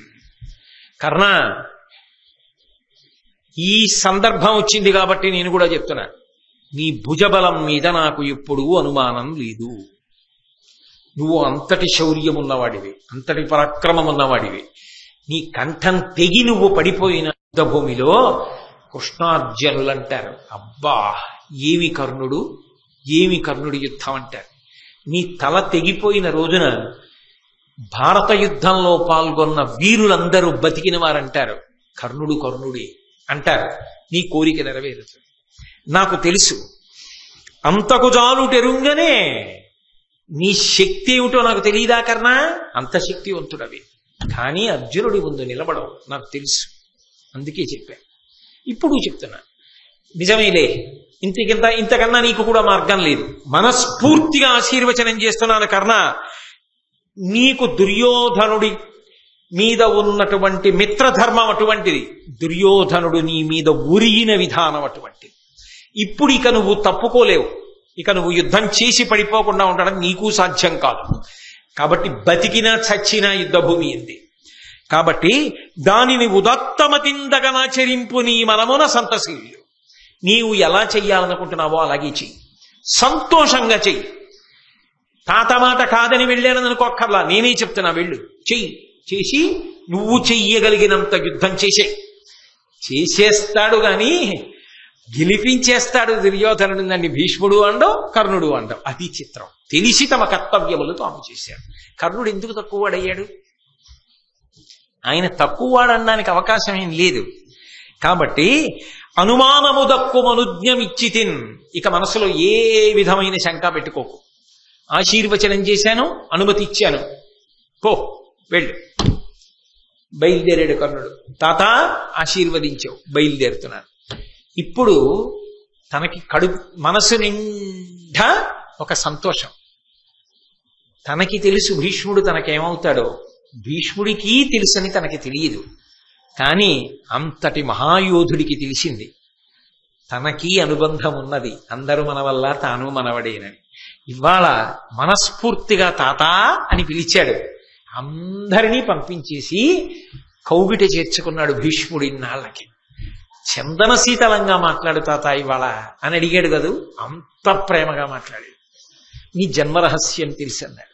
ఇంతకన్నా నీకు మార్గం లేదురా మనవడా, వెళ్ళు యుద్ధానికి అన్నాడు. ఇంతకాలం వెళ్ళి ఏం చేస్తావనేవాడు, వెళ్ళి పాడైపోతావనేవాడు. ఆ భీష్ముడే ఇవ్వాల వెళ్ళు, అందరిది ఒకటే దారి అన్నాడు. కాబట్టి ఇప్పుడు తను అంతిమంగా ఏం చెయ్యాలో అది చెయ్యడానికి మార్గము రాచబాటబడింది. అమ్మయ్యా, గుండెల్లో ఉన్న ఒక బరువు తీర్చేసుకున్న ఏకాంతంలో కర్ణుడికి చెప్పేశా, నా దోషం లేదు అనుకున్నాడు భీష్ముడు. సంతోషంగా ఉన్నాడు. అమ్మయ్యా, ఇంకొక్కసారి మనసు విప్పి యుద్ధంలో ప్రాణం పోయే ముందు మాట్లాడేశా. కర్ణుడు సంతోషంగా ఉన్నాడు. ఇంత సంతోషంగా ఉన్నాడు, యుద్ధంలో గెలుస్తాడని దుర్యోధనుడు సంతోషంగా ఉన్నాడు. అందరూ సంతోషంగా ఉన్న తర్వాత ఇంకా యుద్ధం వైపుకు మనం ఎందుకు, మళ్ళీ రేపు 7ంటికి కలుసుకున్నప్పుడు మిగిలిన విషయాన్ని పరిశీలన చేద్దాం.